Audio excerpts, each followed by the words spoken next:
அன்பான மாணவர்களுக்கு அகரத்தின் வணக்கங்கள். நாங்கள் இன்று பார்க்க இருக்கின்ற காணொளி பகுதி எதுவென்றால் 2024 அதாவது 2025ஆம் ஆண்டு மார்ச் மாதம் கல்வி பொதுத்தராதர சாதாரண தர பரீட்சையில் தமிழ் மொழி வினாப்பத்திரம் பற்றி நாங்கள் பார்த்திருப்போம். அந்த வினாப்பத்திரம் பற்றி தான் இன்றைக்கான முழுமையாக காணொளியை பார்க்க இருக்கிறோம் மாணவர்களே. அதில் பகுதி 1க்கான காணொளி ஏற்கனவே எங்களுடைய அகரம் திணை சுற்றுத்தளத்திலே வெளியிடப்பட்டிருக்கிறது. பார்க்காத மாணவர்கள் அதனை பார்த்துவிட்டு 2வது பகுதிக்குள் செல்லுங்கள். அதற்கு முன்பாக இந்த வினாப்பத்திரத்தை இதுவரை நீங்கள் பார்க்கவில்லை அல்லது செய்து பார்க்கவில்லை என்றால் நாங்கள் இங்கே போடுகின்ற காணொளியில் உங்களுக்கு எந்த ஒரு பிரயோசனமும் இருக்காது. ஆகவே தயவு செய்து முதலாவதாக டிஸ்கிரிப்ஷன் பாக்ஸில் இருக்கக்கூடிய அந்த டிரைவ் லிங்கினை கிளிக் செய்து 2024-25 இந்த வினாப்பத்திரத்தை டவுன்லோட் செய்து முதலாவதாக செய்து பாருங்கள். செய்து பார்த்துவிட்டு எங்களுடைய காணொளியை பார்த்தால் உங்களுக்கு இது மிகவும் பிரயோசனமான ஒரு காணொளியாக அமையும். ஆக சந்தேகங்களையும் உங்களுக்கு தீர்த்து கொள்ளலாம். அத்தோடு நீங்கள் எங்களுடைய அகரம் திணை சுற்றுத்தளத்துக்கு தான் முதல் முறையாக வருகை தருகின்றீர்கள் எனில் மறக்காமல் கீழே இருக்கிற சப்ஸ்கிரைப் பட்டனை கிளிக் செய்து கொண்டு பக்கத்தில் இருக்கிற நோட்டிஃபிகேஷன் பட்டனையும் ஆன் செய்து வைத்துக் கொள்ளுங்கள். நாங்கள் ஒவ்வொரு நாளும் உங்களுக்கு போடக்கூடிய காணொளிகள் உங்களுக்கு வந்து சேரும். நாங்கள் இன்றைய பகுதிக்குள் செல்லலாம். பகுதி 2 வினாப்பத்திரத்தை நாங்கள் இன்று முழுமையாக பார்க்க இருக்கிறோம். அதிலே முதல் 10 வினாக்களை நாங்கள் முதலாவது பார்க்கலாம். முதல் 10 வினாக்கள் எங்களுக்கு சுருக்க வினா விடைகள் 20 புள்ளிகளுக்கானது.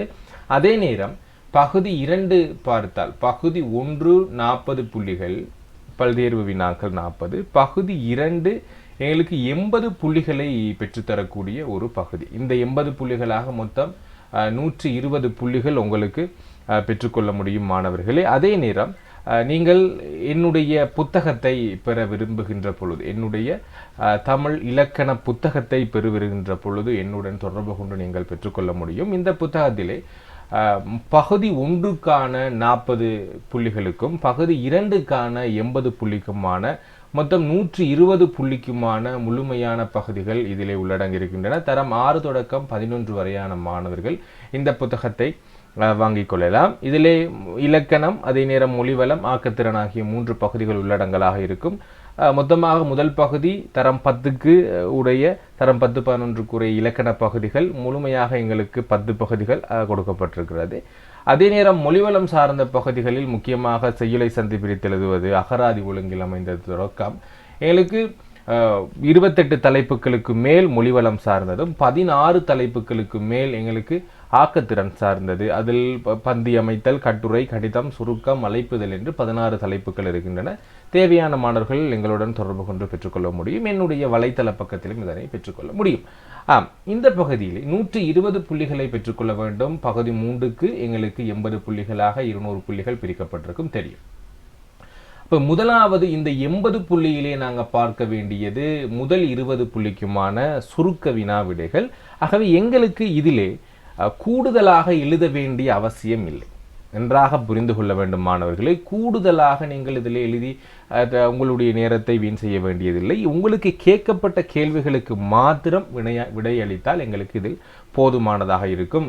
ஓகே, இப்போ முதலாவதாக நாங்கள் கேட்கப்படுகின்ற வினா, ஒவ்வொரு வருடமும் கேட்கப்படுகின்ற வினா, எழுவாய் பயனிலை செயற்படுபொருள் ஒரு வினாவாக வந்திருக்கிறது. இது 2வது வினாவாக அல்லது 3வது வினாவாக வரும். இந்த வருடம் 1வது வினாவாக கொடுத்திருக்கிறாங்க. அதிலே முதலாவது தன் தாமரையுடன் பிறந்தும் தன் தேன் நுகரா மண்டூகம் செய்யுள் தொகுப்புல 1வது பாடல்ல இருந்து எங்களுக்கு வந்திருக்கிறது விவேக செந்தாமணியினுடைய பாடல். இதிலே எழுவாய் பயனிலை எவ்வாறு கண்டுபிடிப்பது என்றால், முதலாவதாக நாங்கள் கண்டுபிடிக்க வேண்டியது பயனிலையை நாங்கள் கண்டுபிடிக்க வேண்டியது பயனிலையை நாங்கள் கண்டுபிடிக்க வேண்டும். காரணம், பயனிலையை கண்டுபிடித்தால்தான் எங்களுக்கு அதனுடைய எழுவாய் மற்றும் செயற்படு பொருளை கண்டுபிடிக்கலாம். எவ்வாறு பயனிலையை கண்டுபிடிக்கலாம் என்றால், அது ஒரு செயலை உணர்த்தக்கூடியதாக இருக்கும். பயனிலை ஒரு செயலை உணர்த்தக்கூடியதாக இருக்கும், ஒரு வினை சொல்லாக இருக்கும். ஆகவே இதிலே இருக்கக்கூடிய ஒரு பயனிலை அல்லது வினை சொல் என்றால் அதில் எது? தன் தாமரையுடன் பிறந்தும் தன் தேன் நுகரா என்றால் நுகராத என்று சொல்லி அர்த்தம். ஆகவே நுகருதல் என்றால் என்ன? விரும்புதல் என்ற அர்த்தம். ஆகவே நுகரா என்று சொல்றதுதான் இந்த வாக்கியத்தினுடைய பயனிலை. ஆகவே நாங்கள் அதை கண்டுபிடித்து விட்டோம். பயனிலை நுகரா என்பது சரி. இரண்டாவது, எழுவாயை எப்படி கண்டுபிடிப்பது என்றால், எழுவாயை கண்டுபிடிக்க நாங்கள் பயனிலையிடம் வினவப்பட வேண்டிய வினாக்கள் உங்களுக்கு தெரியும். எங்கே சொல்லுங்கள் மாணவர்களே. முதலாவது யார், இரண்டாவது எது, சரி, மூன்றாவது எவை ஆகிய 3 வினாக்களை வினவுகின்ற பொழுது எங்களால் என்ன செய்ய முடியும்? எழுவாயை கண்டுபிடிக்க முடியும். யார் என்றால் யார் நுகராத என்று கேட்க முடியாது, எது நுகராத என்று கேட்கலாம். ஸோ ஏனென்றால் இது ஒரு அக்ரிணை சார்ந்த ஒரு எழுவாய் வருகின்ற பொழுது எங்களுக்கு எது என்று தான் கேட்க முடியும், யார் என்று கேட்க முடியாது. யார் என்றால் உயர்திணை சார்ந்த எழுவாயாக இருக்க வேண்டும். எது நுகரா என்றால் மண்டூகம் என்று சொல்லக்கூடிய ஒரு விடை வரும். எது நுகராத, மண்டூகம் நுகராத, தவளை நுகராத என்ற அர்த்தம். ஆகவே எழுவாய் பார்த்தீங்கன்னா மண்டூகம் அல்லது மண்டூகம் என்று சொல்லப்படுற இந்த தவளையை குறிக்கக்கூடியதாக இருக்கிறது. ஆகவே முதலாவதுக்கான விடை உங்களுக்கு தெரிந்திருக்கும். எழுவாய் மண்டூகம் பயனிலை நுகரா என்ற விடை வந்திருக்கிறது. ஆகவே இது முதலாவது.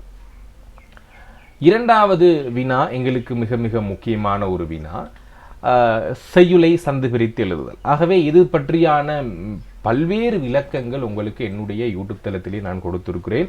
இப்பொழுதுதான் நீங்கள் முதலாவது வந்திருக்கின்றீர்கள் எனின் மறக்காம என்னுடைய யூடியூப் தளத்தில் சந்தி பிரித்து எழுதுவது எப்படி அப்படின்னு சொல்லி நான் பல காணொலிகள் போட்டிருக்கிறேன். அதுக்காக நான் 12 விதிகள் எழுதியிருக்கிறேன் பிள்ளைகள். அப்போ என்னுடைய புத்தகத்தில் உங்களுக்கு அந்த செய்யுளை சந்தி பிரித்து எழுதுவதற்கான விதிகள் கொடுக்கப்பட்டிருக்கின்றன. தேவையான மாணவர்கள் மற்றும் ஆசிரியர்களும் கூட நீங்கள் அதனை பார்த்து கொள்ள முடியும். செய்யுளை சந்தி பிரித்து எழுது இதுக்கான பல்வேறுபட்ட விவரங்கள், அதுக்கான 10 விதிமுறைகள் இங்கே கொடுத்திருக்கிறேன். உயிர்மை பிரிப்பு, இங்கு இவ்வாறான 10 விதிமுறைகளை நீங்கள் பார்த்து கொள்ளுங்கள். மேலதிக 2 விதிமுறைகள் பற்றி நான் இன்னொரு காணொலி போடுற பிள்ளைகள், அதையும் கொஞ்சம் பார்த்து கொள்ளுங்க. சரி, இப்போ இதில் எங்களுக்கு பிரிய வேண்டியது எப்படி என்றால், ஓகே, இதில் இருக்கக்கூடியது லூ என்ற எழுத்து வந்திருக்கணும் பிள்ளைகள், மன்னிக்க வேண்டும். ஆக பாருங்க, இதில் பிரிய வேண்டிய எழுத்து எது என்றால் மோ என்று சொல்லக்கூடிய எழுத்து எங்களுக்கு பிரிய வேண்டும். மோ என்ற எழுத்து, மோ என்ற எழுத்தை பிரிச்சா பிள்ளைகள் உயிர்மெய் என்று சொல்லக்கூடிய விதி என்னென்ன எழுத்தா வரும்? இம் என்ற மெய்யெழுத்தாகவும் ஓ என்று சொல்லக்கூடிய ஒரு உயிரெழுத்தாகவும் வரும். இதை நாங்கள் நிலைமொழி என்றும் இதை நாங்கள் வருமொழி என்றும் எடுப்போம். ஆகவே நிலைமொழியினுடைய இறுதி எழுத்தா என்ன வரப்போகுது என்றால் இம் என்ற எழுத்து வரப்போகுது. ஆகவே வீழும் என்று வரும். சரியா, வீழு இம் என்று வரும், வீழும். அடுத்தது இந்த மோவண்ணாவை ரெண்டா பிரிக்கின்ற பொழுது எங்களுக்கு ஓ என்ற எழுத்து வந்து செல்லவா. அப்ப அந்த ஓ என்ற எழுத்து அடுத்து நாங்க பிரிய வேண்டியது ரீ என்ற எழுத்து. அப்ப ரீ என்ற எழுத்தை நாங்க உயிர் மெய்யா பிரிச்சோம்டா இர் சக இ, இர் சக இ என்று பிரியும். ஆகவே இதுல இருக்கக்கூடிய இர் என்ற எழுத்து நிலைமொழி ஈற்றெழுத்தாகவும் இது நிலைமொழியாக இருக்கின்ற பொழுது அடுத்த எழுத்து வருமொழியாக வரும். அப்ப மாறி மாறி வந்து கொள்ளும் பிள்ளைகள், அப்படிதான் நாங்க பார்க்கலாம். அடுத்து இங்க இருக்கக்கூடிய ஈ என்ற எழுத்து எங்களுக்கு அடுத்த எழுத்தோட நிலைமொழியா வர்றப்ப இடை என்று சொல்லி வரும். இப்ப இதுல எங்களுக்கு 2 பிரிப்பு பிரிச்சிருக்கிறேன். அப்ப இதுல முழுமையாக பார்த்தீங்கன்னா 2 விதிகள், நான் சொன்ன விதிகள்ல 10ல் 2 விதிகள் பயன்படுத்தப்பட்டது மட்டும்தான். வீலும் ஓர் இடை என்றால் 3மே உயிர் மெய்யா பிரிச்சு விட்டா மட்டும் போதும். அடுத்து ஒரே ஒரு இருக்குது, இதை இடையூறு என்று பிரிச்சாலும் பரவாயில்ல, இடை ஊறு என்று பிரிச்சாலும் பரவாயில்ல. இதுக்கான காரணத்தை நான் சொல்றேன். இங்க பாருங்க, இதுல இந்த அரை உயிர் என்று சொல்லக்கூடிய விதி, அந்த அரை உயிர் என்ற விதி என்ன பிள்ளைகள், யகர வரிசை எழுத்து ய யா ஈ என்று வருது இல்ல, யூ என்று வருது. இதுல யாவண்ணாவை தவிர, யார் யாது யாவை என்ற தவிர ய யவர் என்று வருதுன்னு வச்சுக்கோங்களே, இதுல வந்து நேரடியா ஆனாவா மாறும், அவர் என்று மாறும். சரியா, இவர் என்றால் நேரடியா இவர் என்று மாறும். இப்படி வர்க்க எழுத்துக்கள் யகர வகர வகர வர்க்க எழுத்துக்கள் இப்ப வி வந்திருந்தா அப்பையும் இவர் என்று தான் மாறும். காரணம் விவர் என்று மாறாது. யகர வகரங்கள் அரை உயிர் என்பதனால அதனுடைய வர்க்க எழுத்துக்கள் உயிர் எழுத்துக்களாக தெரிந்து கொள்ளும் என்பது என்னுடைய விதி. அது இலக்கிய விதி. ஓகேவா? அப்ப நீங்க முழு இலக்கியத்தையும் பார்த்தா உங்களுக்கு தெரியும். அப்ப அதன் அடிப்படையில் இதன் இடையூறு ஊறு என்று பிரிக்கிறதுக்கு வாய்ப்புகள் இருக்கிறது. பிரிச்சு எழுதினாலும் பிழை இல்லை, சேர்த்து எழுதினாலும் பிழை இல்லை. ஆகவே வீலும் ஓர் இடை ஊறு அல்லது இடையூறு என்பது இதுக்கான சரியான விடை. தெளிவாக விளங்கி இருக்கும் நினைக்கிறேன் பிள்ளைகள். நாங்க அடுத்த வினாக்குள்ள போயிடலாம். அடுத்த வினா பார்த்தீங்கன்னா 3வது வினா, பேச்சு வழக்கு தொடரை எழுத்து வழக்கில் எழுதுக. புத்தகத்தை எடுத்துட்டு ஊட்டவா மனே என்று சொல்றது மூத்தம்மா சிறுகதையில வரக்கூடிய ஒரு அடி. ஆகவே இந்த அடியை நாங்க பேச்சு வழக்குல இருந்து எழுத்து வழக்குகள் தான். புத்தகத்தை எடுத்துக்கொண்டு வீட்டுக்கு வா அல்லது புத்தகத்தை வீட்டிற்கு அல்லது வீட்டுக்கு வா மகனே என்பது எங்களுக்கு இரண்டும் சரியானதுதான்.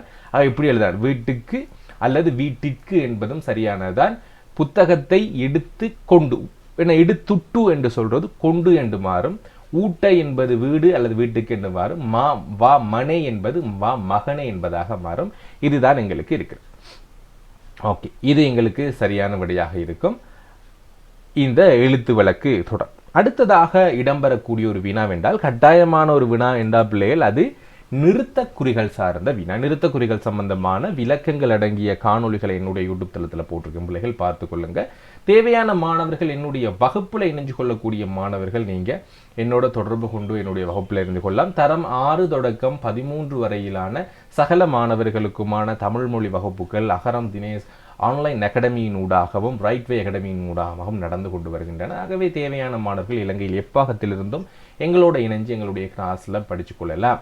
ஓகே, நாங்கள் மேலதிக தகவல்களை இறுதியாக தரும் பிள்ளைகள் கிளாஸ்க்கு ஜாயின் பண்ணுறவங்களுக்கு அடுத்து பார்த்துக்கொள்ளுங்க. நிறுத்தக்குறிகள் என்று சொல்றப்ப எங்களுக்கு பல்வேறுபட்ட நிறுத்தக்குறிகள் இருக்கின்றன. இங்கு பயன்படுத்தப்பட்ட நிறுத்தக்குறி என்றா பிள்ளைகள் அரைப்புள்ளியும் முற்றுப்புள்ளியும் பயன்படுத்தப்பட்டிருக்கிறது. பாருங்க, அவன் அறிவிலே மேம்பட்டவன் ஒழுக்கத்திலும் மேம்பட்டவன் என்று சொல்லி 2 விடயங்கள் சொல்லப்பட்டிருக்கு. ஒரே நபரினுடைய 2 செயல்கள்.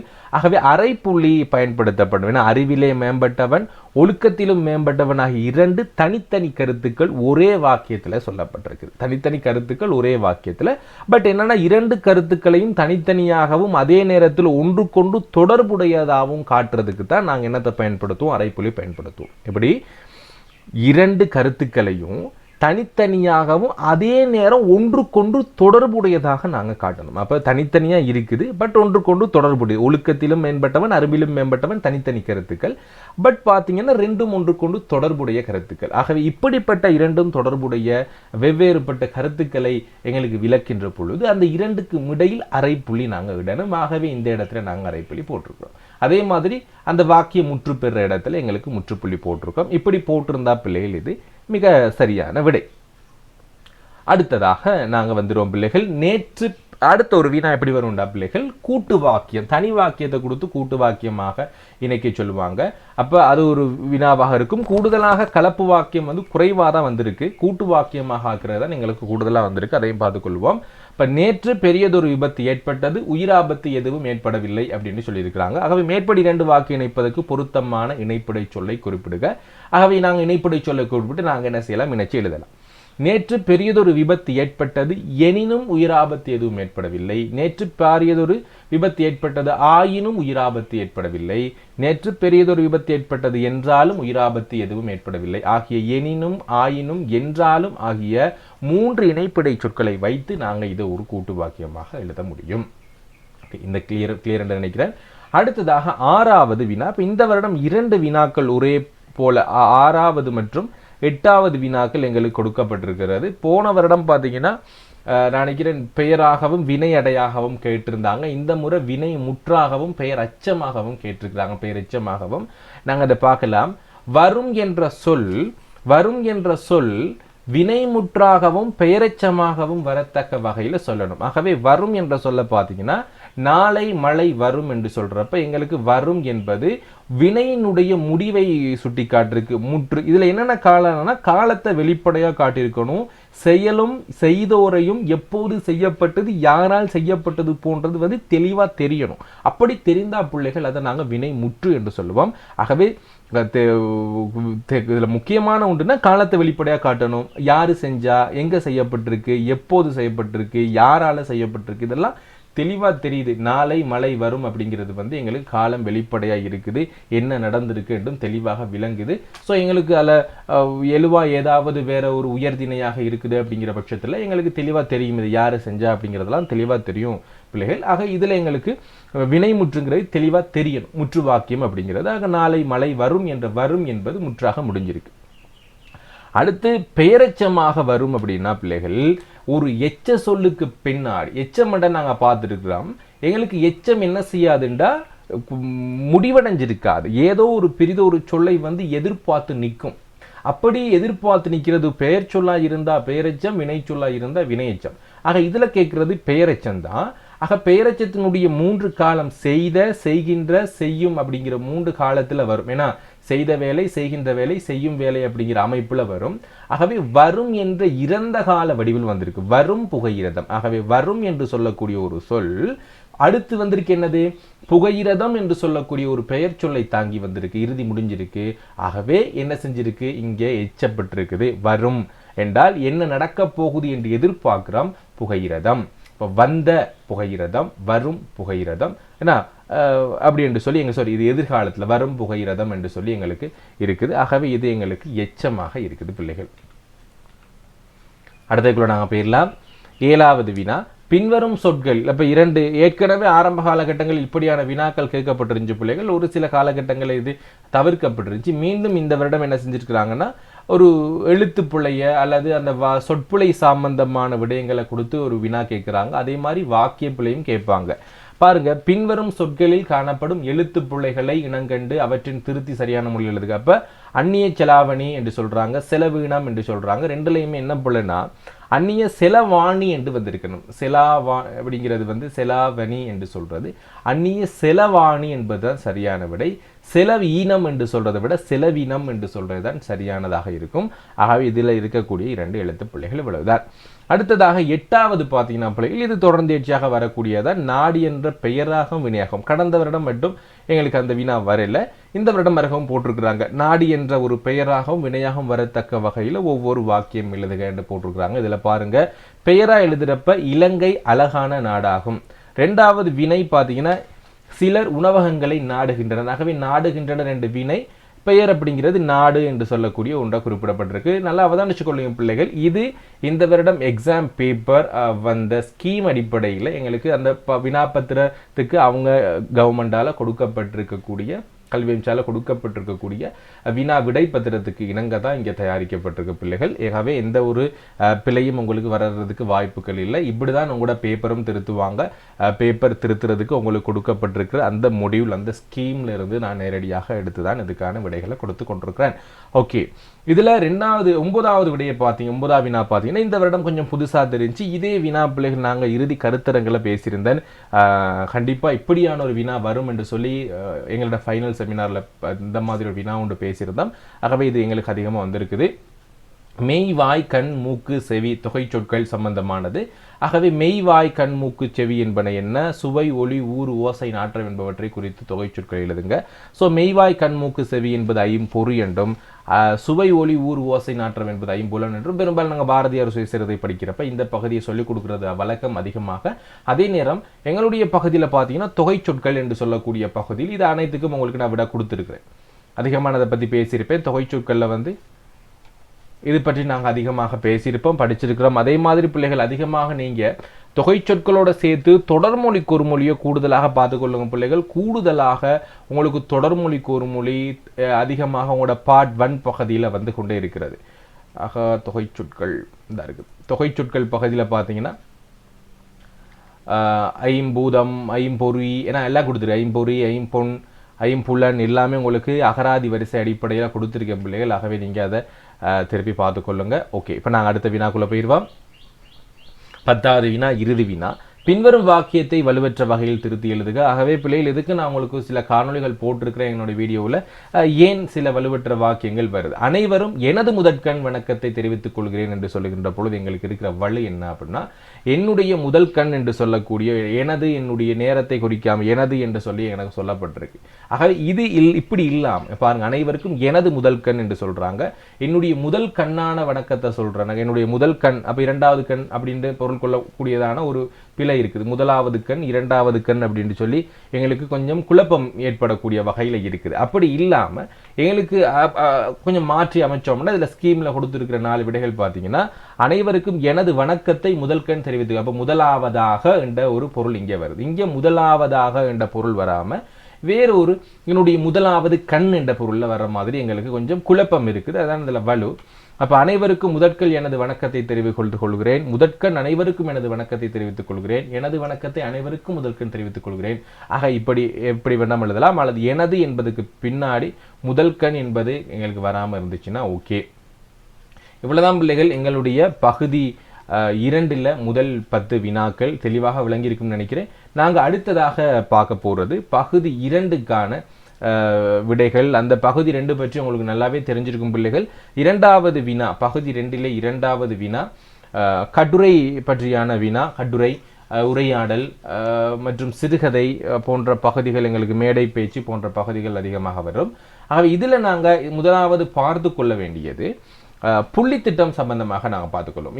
இதுக்கு பிள்ளைகள் மொத்தமாக 25 புள்ளிகள் உங்களுக்கு கிடைக்கும். ஏன்னா கட்டுரை பகுதி, சிறுகதை, உரையாடல் பகுதிகளுக்கு மொத்தம் 25 புள்ளிகள் கிடைக்கும். இப்போ அதில் முதலாவது பொருள் அமைவுக்கு பார்த்தீங்கன்னா 12 புள்ளிகள் கொடுப்பாங்க. ஸ்கீமில் இப்படி தான் கொடுத்துருக்குறாங்க. 12 புள்ளிகள் கொடுப்பாங்க. உங்களுடைய கருத்துக்கள் எல்லாம் சரியா, பொருள் எல்லாம் சரியா. அடுத்து கருத்து வெளிப்பாடு, மொழிச்சமயம். அது உங்களுடைய தனிப்பட்ட விருப்பம், உங்களுடைய தனிப்பட்ட திறன் அடிப்படை சார்ந்தது. உங்களுடைய மொழிச்சமை எவ்வாறு இருக்கிறது, மொழி பயன்பாடு, அடுத்து கருத்து வெளிப்பாடு. அடுத்து பார்த்தீங்கன்னா எழுத்து நுட்பங்களுக்கு உங்களுக்கு 5 புள்ளிகள். எப்படி எழுத்து புள்ளிகள் இல்லாமல் ரொம்ப தெளிவாகவும் நீட்டாகவும் நீங்கள் எழுதியிருக்கணும். அதே நேரம் நீங்கள் பல்வேறுபட்ட விடயங்களை அந்த எழுத்து நுட்பத்தில் கையாண்டிருப்பீங்க. அது பற்றியானது. தலைப்பு பார்த்தீங்கன்னா 2 புள்ளிகள், மொத்தமாக 25 புள்ளிகள். முதலாவது பார்த்து விடுவோம் பொருள் அமைவுனா என்ன அப்படின்னா, அறிவுறுத்தல்கள், வழிகாட்டு குறிப்புகள் என்பவற்றை அனுசரித்து பொருட்பொருத்தத்துடன் கேட்கப்பட்ட சொல் அளவில் கட்டுக்கோப்பாக எழுதப்படுதல், கருத்துக்களினுடைய தொடர்ச்சி காணப்படுதல். இந்த விடயங்கள் இருந்திருந்தால் பொருள் அமைவு அப்படிங்கிறதுக்கு உங்களுக்கு 12 விடயங்கள் கிடைக்கும். அறிவுறுத்தல்கள் சொல்லு கேட்கணும், வழிகாட்டல்கள் குறிப்புகள் என்பவற்றை அனுசரிச்சிருக்கணும், பொருட்பொருத்தத்துடன். அப்ப கேட்கப்பட்ட விஷயம், ஏன்னா உங்களுக்கு கட்டுரை எழுதுகின்ற பொழுது இதுல விடயங்கள் கொடுத்துருக்குறாங்க, இந்த விடயத்தை வச்சு நீங்க எழுதுறீங்கிறதான் பார்ப்பாங்க. அப்ப அந்த பொருள் பொருத்தம் இருக்குதா, கேட்கப்பட்ட சொல் அளவு இருக்குதா, 250 சொல் இருக்குதா, கட்டுக்கோப்பாக இருக்குதா, பந்தி அமைப்புல ஒரு ஒழுங்குமுறை அமைப்புல எழுதப்பட்டிருக்குதா, அடுத்து ஒரு தொடர்ச்சி இருக்குதா என்பதை பார்ப்பாங்க. இது இருந்தா உங்களுக்கு 12. அடுத்து கருத்து வெளிப்பாடு, மொழிச்சமயம். கருத்துக்களை தெளிவாக எடுத்துரைத்தல், பொருத்தமான மொழி பிரயோகம், எழுத்து வழக்கு பிரயோகம் இருக்கணும். சொல், வாக்கியம், எழுத்து வழுக்கள் எல்லாம் இருக்கக்கூடாது. தேவைப்படும் இடத்து பொருத்தமான உதாரணங்கள், மேற்கோள்கள், ஆதாரங்கள் எழுதுதல். இதுக்கு எங்களுக்கு கருத்து வெளிப்பாடு என்று சொல்றோம். ஆகவே இதுக்கு கொடுக்கப்பட வேண்டிய புள்ளிகள் 6 புள்ளிகள் உங்களுக்கு கொடுப்பாங்க. பின்வரும் 4 விடயங்கள் இருந்தா. அடுத்து எழுத்து நுட்பங்கள்னா பந்தி அமைப்பு, பந்திகளுக்கிடையே தொடர்புடைமை, குறியீடுகள் இடப்படல், உறுப்பமைவு, நேர்த்தி. ஆகவே எழுத்து பிழைகள் குறைஞ்சிருக்கணும். இந்த மாதிரியான விடயங்கள் இருந்தால் எழுத்து நுட்பங்கள். ஆகவே நீங்க எழுதுற எழுத்த மிக தெளிவாகவும் எழுத்து பிழை இல்லாமலும் பந்தி அமைப்புடையும் எழுதியிருக்கணும் பிள்ளைகள். அப்ப நாங்கள் கீழே பார்ப்போம் எந்த அளவுக்கு பந்தி எழுதணும், எப்படி பந்தி அமைக்கணும் என்று பார்ப்போம். அடுத்ததாக தலைப்பு. தலைப்புக்கு பார்த்தீங்கன்னா 2 புள்ளிகள். பொருத்தம், கவர்ச்சி மற்றும் சுருக்கமா இருக்கணும். இப்படி இருந்தால் எங்களுக்கு மொத்தமாக 25 புள்ளிகள் கிடைக்கும். சரி பிள்ளைகள், இப்போ நாங்க முதலாவது வர்றது விளக்க கட்டுரை. விளக்க கட்டுரை எழுதுறதுக்கு அப்படிங்கிறதுக்கு பிள்ளைகள் ஒரு கட்டுக்கோப்பு இருக்குது, எப்படி எழுதணும் அப்படிங்கிற ஒரு கட்டுக்கோப்பு. முதலாவது நாங்க எங்களுடைய தலைப்புல இருந்து எங்களுக்கான விடயங்களை பிரித்து எடுத்துக்கொள்ளணும். ஸோ இங்க இந்தந்த விடயங்கள் சொல்லப்பட்டிருக்குது, என்னென்ன விடயங்களை பிரித்து எடுத்துக்கொள்ளணும் அப்படிங்கிறத பார்ப்போம். முதலாவது பார்த்தீங்க அப்படின்னா, ஒரு கட்டுரை எழுதுறதுக்கு சட்டகம் என்பது அவசியம். சட்டகத்தை நாங்க எங்க இருந்து எடுக்கலாம் அப்படின்னா, எங்களுடைய தலைப்புலேயே இருக்கு பிள்ளைகள். எங்களுடைய தலைப்புலேயே சட்டகம் இருக்கு. நான் இதை ஃபுல்லா விளங்கப்படுத்திட்டு உங்களுக்கு ஒவ்வொரு கட்டுரையா நான் வாசிச்சு காட்டுறேன் பிள்ளைகள். ஸோ இதை நான் கொஞ்சம் எழுதி முடிந்த அளவுக்கு உங்களுக்கு வாசி காட்ட பார்க்குறேன். ஒவ்வொரு கட்டுரை, விளக்க கட்டுரை எப்படி, உரையாடல் எப்படி என்று கொஞ்சம் நான் வாசிச்சு காட்ட பார்க்குறேன். அப்போ உங்களுக்கு கொஞ்சம் புரியக்கூடியதாக இருக்கும். தேவையான மாணவர்கள் விடைகள் அடங்கிய இந்த வினாப்பத்திரத்தை நீங்கள் டவுன்லோட் செஞ்சு கொள்ளலாம். எங்களுடைய யூடியூப் தளத்தினுடைய டிஸ்கிரிப்ஷன் பாக்ஸில் இருக்கும் பிள்ளைகள் டவுன்லோட் பண்ணிக்கொள்ளுங்க. என்னுடைய வெப்சைட்டுக்கு நேரடியாக போகும். அந்த வெப்சைட்டில் உங்களுக்கு ஒவ்வொரு வருடமும் போடப்பட்டிருக்கிற பாஸ் பேப்பர், அதுக்கான வினா விடைகள் இருக்கும். நீங்கள் போய் டவுன்லோட் பண்ணிக்கலாம். இந்த 2016 இருந்து நியூ சிலபஸில் எல்லாம் டவுன்லோட் பண்ணிக்கலாம். ஓகே, இப்போ இதுல எங்களுடைய சட்டகத்தை நாங்க எங்க இருந்து எடுக்கணும் அப்படின்னா, முதலாவது புள்ளி வச்சிருக்க இடங்கள் எல்லாம் நீங்க பிரிச்சு கொள்ளுங்க பிள்ளைகள். புள்ளி வச்ச இடம் எல்லாம் பிரிச்சு கொண்டீங்கன்னா எங்களுக்கு ஒரு சில தகவல்கள் இங்க கொடுக்கப்பட்டிருக்கு. இந்த தகவல்களை வச்சு கொண்டுதான் நாங்க என்ன செய்ய போறோம்னா, எங்களுக்கான இந்த கட்டுரைக்கான சட்டகத்தை பிரிக்க போறோம். முதலாவது சட்டகம் பிரிச்ச பிறகு எங்களுக்கு முதலாவது நாங்க ஒரு ஆயத்தப்படுத்தல் வேண்டும். நாங்க எக்ஸாமுக்கு போறதுக்கு முன்னாடியே நான் எத்தனை பந்திகள் எழுத போறேன். முதலாவதாக ஒரு அறிமுகம், இரண்டாவது பார்த்தீங்கன்னா எங்களுக்கு ஒரு முடிவுரை இருக்கும். இதுக்கு இடையில வந்து நீங்க எத்தனை பந்து எழுத போறீங்க. ஆகவே 1 2 3 4 5 பந்திகள் எழுதுனீங்கன்னா மொத்தமாக 7 பந்திகள் 250 சொல் உடையதாக நாங்க மாத்தலாம். பார்த்தீங்கன்னா முதலாவது எங்களுக்கு 5 பந்திகளுக்கு பார்ப்போம்.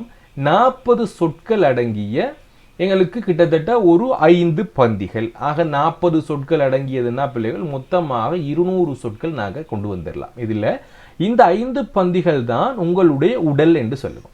இந்த உடலுக்குள்ள மொத்தமாக எத்தனை இருக்கணும்? 200 சொற்கள் உள்ளடங்கிய மொத்தமாக 250 சொற்கள் தானே.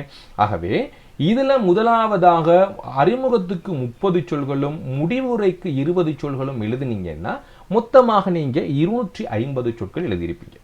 இதை நாங்க எப்படி கவுண்ட் பண்ணிக்கிறது, எப்படி நாங்க இதை தயார்படுத்திக்கிறது அப்படின்னா, அப்போ உங்களுக்கு 40 சொற்கள் வரணும் என்றா 8 வரிகள் அடங்கிய 5 சொற்கள். அதாவது முதலாவது வாக்கியத்தில் முதலாவது வரியில நாங்க 5 சொற்கள் எழுதுறோம். 1 2 3 4 5 சொற்கள் நீங்களால் எழுத முடியும் என்றால் நீங்க எத்தனை வரிகள் எழுதணும்? 8 வரிகள் அடங்கிய ஒரு பந்தியை எழுதணும். ஆகவே இப்படி நீங்க 8 வரிகளுடைய பந்திகளை எழுதினீங்கன்னு சொன்னா உங்களுக்கு இதுல 200 புள்ளிகள் தாராளமா வந்துடும். இப்போ ஒவ்வொன்றா நீங்க என்ன செய்யறது இல்ல, 1 2 3 4 என்று சொல்லி ஒவ்வொரு சொற்களா என்னது இல்ல கற்றை எழுதுறது. நாங்க எப்படி என்னணும் என்றால் முதல் வாக்கியத்துல எத்தனை சொல் இருக்குது? 5 எழுதியிருக்கிறேன். அடுத்த வாக்கியத்திலே நீங்க 5 தான் எழுதுவீங்க. ஏன்னா உங்களுக்கு அவ்வளவுதான் கெப்பாசிட்டி, அவங்களுக்கு எவ்வளவு எழுத இயலும். ஒருத்தர் 7 எழுதுவாங்க. அப்ப நீங்க 7 எழுதுனீங்கன்னா நீங்க அதுக்குள்ள எத்தனை சொல் வரணுங்கிறத பார்த்துக்கொள்ளுங்க. இல்லைங்கனிச்சா? அப்போ 6 ஏன்னா 6 இல்லாட்டி 7 7 அப்படி வந்துடும். 7 5 35 அப்படி வந்துடும். அப்போ 6 எழுதுனீங்கன்னா சரி 36 37 கிட்ட வந்துடும். கிட்டத்தட்ட எங்களுக்கு அதை 40 சொல்லுக்குள்ள ஒரு பந்தியை கொண்டு வரதுக்கு நீங்க தயார்படுத்தி. ஏன்னா உங்களுக்கு ஏற்கனவே தெரியும் ஒரு தாளில் என்னால் ஒரு வரியில எத்தனை சொற்கள் எழுத முடியும். அது ஒவ்வொருத்தருடைய எழுத்து. பெரிய எழுத்தாக இருந்தால் 5, சின்ன எழுத்தாக இருந்தால் 7 எழுதுவாங்க. ஒருத்தர் 8 சொற்களும் எழுதுவாங்க ஒரு இதுல. அப்ப 5 வரி எழுதுனா எங்களுக்கு போதும். இப்படி எங்களுக்கு ஒரு பந்தியில 40 சொற்கள் உள்ளடங்கலாக 5 பந்திகளும் அறிமுகம் 30 முடிவுரை 20 இருந்தால் எங்களுக்கு போதும். போறேன்டா இன்னும் ஒரு 10 சொற்களும் எழுதலாம். 260 வரைக்கும் எங்களுக்கு போகலாம். அந்த அளவுக்கு பிரச்சனை இருக்காது. இப்படி ஒரு கட்டுக்கோப்புல எழுதணும் பந்தி. இரண்டாவது விடயத்தை பாருங்க. பந்திகள் எப்படி இருக்கணும் அப்படின்னா பிள்ளைகள், இப்போ நாங்க அறிமுகம் எடுத்துட்டோம். முதலாவது அறிமுகம். ரெண்டாவது பார்த்தீங்கன்னா 5 வாக்கியம் 5 பந்தி அமைக்க சொன்னேன். அப்ப 5 பந்தி அமைக்கிறதுக்கு 5 வாக்கியங்களை முதலாவது நீங்க அமைக்கணும். எதுல இருந்து அமைக்கணும் என்றால் இந்த கட்டுரையிலிருந்து அமைக்கணும். இப்ப பாருங்க, எமது நாட்டின் சுகாதாரத்தை பற்றிய பொது விளக்கம், இது முதலாவது வாக்கியம். ரெண்டாவது சுகாதாரத்துறையில் காணப்படும் சிறப்பம்சங்கள். இப்ப இதுல நிறைய தகவல்கள் இருக்குது. இது வேணா ரெண்டா உடைச்சுக்கலாம். 2 3 4 பந்திகள் நான் இங்க உங்களுக்கு ஸ்கீம்ல கொடுத்திருக்கிறாங்க. 4 பந்திகள். ஆகவே 4ஆக உடைச்சிருக்கிறாங்க. நாங்க இதை 5ஆவும் பிரிச்சு கொள்ளலாம். அப்ப முதலாவது இருக்குல்ல, முதலாவது வாக்கியம், இந்த வாக்கியத்தை விளக்கப்படுத்தி ஒரு பந்தி. அதாவது எனது நாட்டின் சுகாதாரம் பற்றிய விளக்கத்தை நாங்கள் பார்க்கின்ற பொழுது அப்படின்ற ஆரம்பிச்சால் அந்த முதல் வாக்கியம் அழகு வாக்கியம். இந்த முதலாவது அழகு வாக்கியத்தை விவரிச்சு மேலும் ஒரு 4 துணை வாக்கியங்கள் அமைச்சா அது பந்தி. இப்படி பந்தி பற்றிய விளக்கம், எப்படி ஒரு கட்டுரை எழுதுறது பற்றிய மேலதிக விவரங்களை என்னுடைய வகுப்புலையோ அல்லது யூடியூப் தளத்திலே என்னுடைய இதில் இருக்குது பிள்ளைகள், நீங்க பார்த்து தெரிஞ்சு கொள்ளுங்க மேலதிக விவரங்கள். இப்படி அழகு வாக்கியங்களும் பல துணை வாக்கியங்களும் அமைந்தது தான் பிள்ளைகள் ஒரு பந்தி. கட்டுக்கோப்பான பந்தி ஒவ்வொன்றுக்கும் ஒவ்வொரு தகவல்களை சொல்லணும். ஒரு பந்தியில ஒரு விடயம் தான் சொல்லப்பட்டிருக்கணும். புரிஞ்சு கொள்ளுங்க. அப்ப அப்படிப்பட்ட பந்திகள் உடைய அந்த கட்டுரை எழுதுனீங்கன்னா உங்களுக்கு தெளிவாக இந்த கட்டுரை வரும். ஓகே பிள்ளைகள், இப்போதைக்கு நாங்கள் இது பார்த்துருக்கிறோம். அடுத்து இந்த கட்டுரைய மேலதிக விவரங்கள், இதை எப்படி ஒரு கட்டுரையாக மாற்றி அமைப்பது, என்னென்ன தகவல்கள் உள்ளடங்கியிருக்கு அப்படிங்கிறதையும் இந்த கட்டுரையை பற்றி நாங்கள் கொஞ்சம் வாசிச்சும் பார்ப்போம். நாங்கள் தொடர்ந்து பார்க்கலாம். இப்போ இந்த விளக்க கட்டுரை பகுதியை நாங்கள் ஒருக்கா வாசிச்சுட்டு அதில் என்ன வகையான சட்டகங்களை எடுக்கணும், அதே நேரம் அதை எப்படி விரிவாக எழுதுறதுங்கிறத நாங்கள் தெளிவாக பார்ப்போம். தமது நாட்டில் சுகாதாரத்துறை குறிப்பிடத்தக்க அளவு வளர்ச்சி கண்டுள்ளது. முதலாவது விடயம். அதனை ஒருவிதமான நோய்களுக்கும் அரச வைத்தியசாலைகளில் இலவச சிகிச்சை வழங்கப்படுகிறது. ஒரு வரப்பிரசாதமாகும். ரெண்டாவது விஷயம், எமது நாட்டில் நிபுணத்துவம் வாய்ந்த வைத்தியர்கள் பலர் உள்ளனர். இவ்வாறான பல சிறப்பம்சங்கள் காணப்படும் அதேவேளை மருத்துவ தட்டுப்பாடு, கிராமப்புறங்களில் வைத்தியசாலைகள் போதாமை, தரமற்ற மருந்துகளின் இறக்குமதி முதலான குறைபாடுகளும் நிலவுகின்றன. இவ்விடயங்களை உள்ளடக்கியதாக ஒரு விளக்க கட்டுரை. மருக நீங்க தேவைப்பட்ட இந்த கட்டுரை மருக வாசிச்சு பார்த்து கொள்ளுங்க. பிள்ளைகள் இந்த கட்டுரையில் கொடுக்கப்பட்டிருக்கின்ற தகவல்களையும் அறிவுறுத்தல்களையும் அடிப்படையாக கொண்டுதான் நாங்கள் எழுதணும்.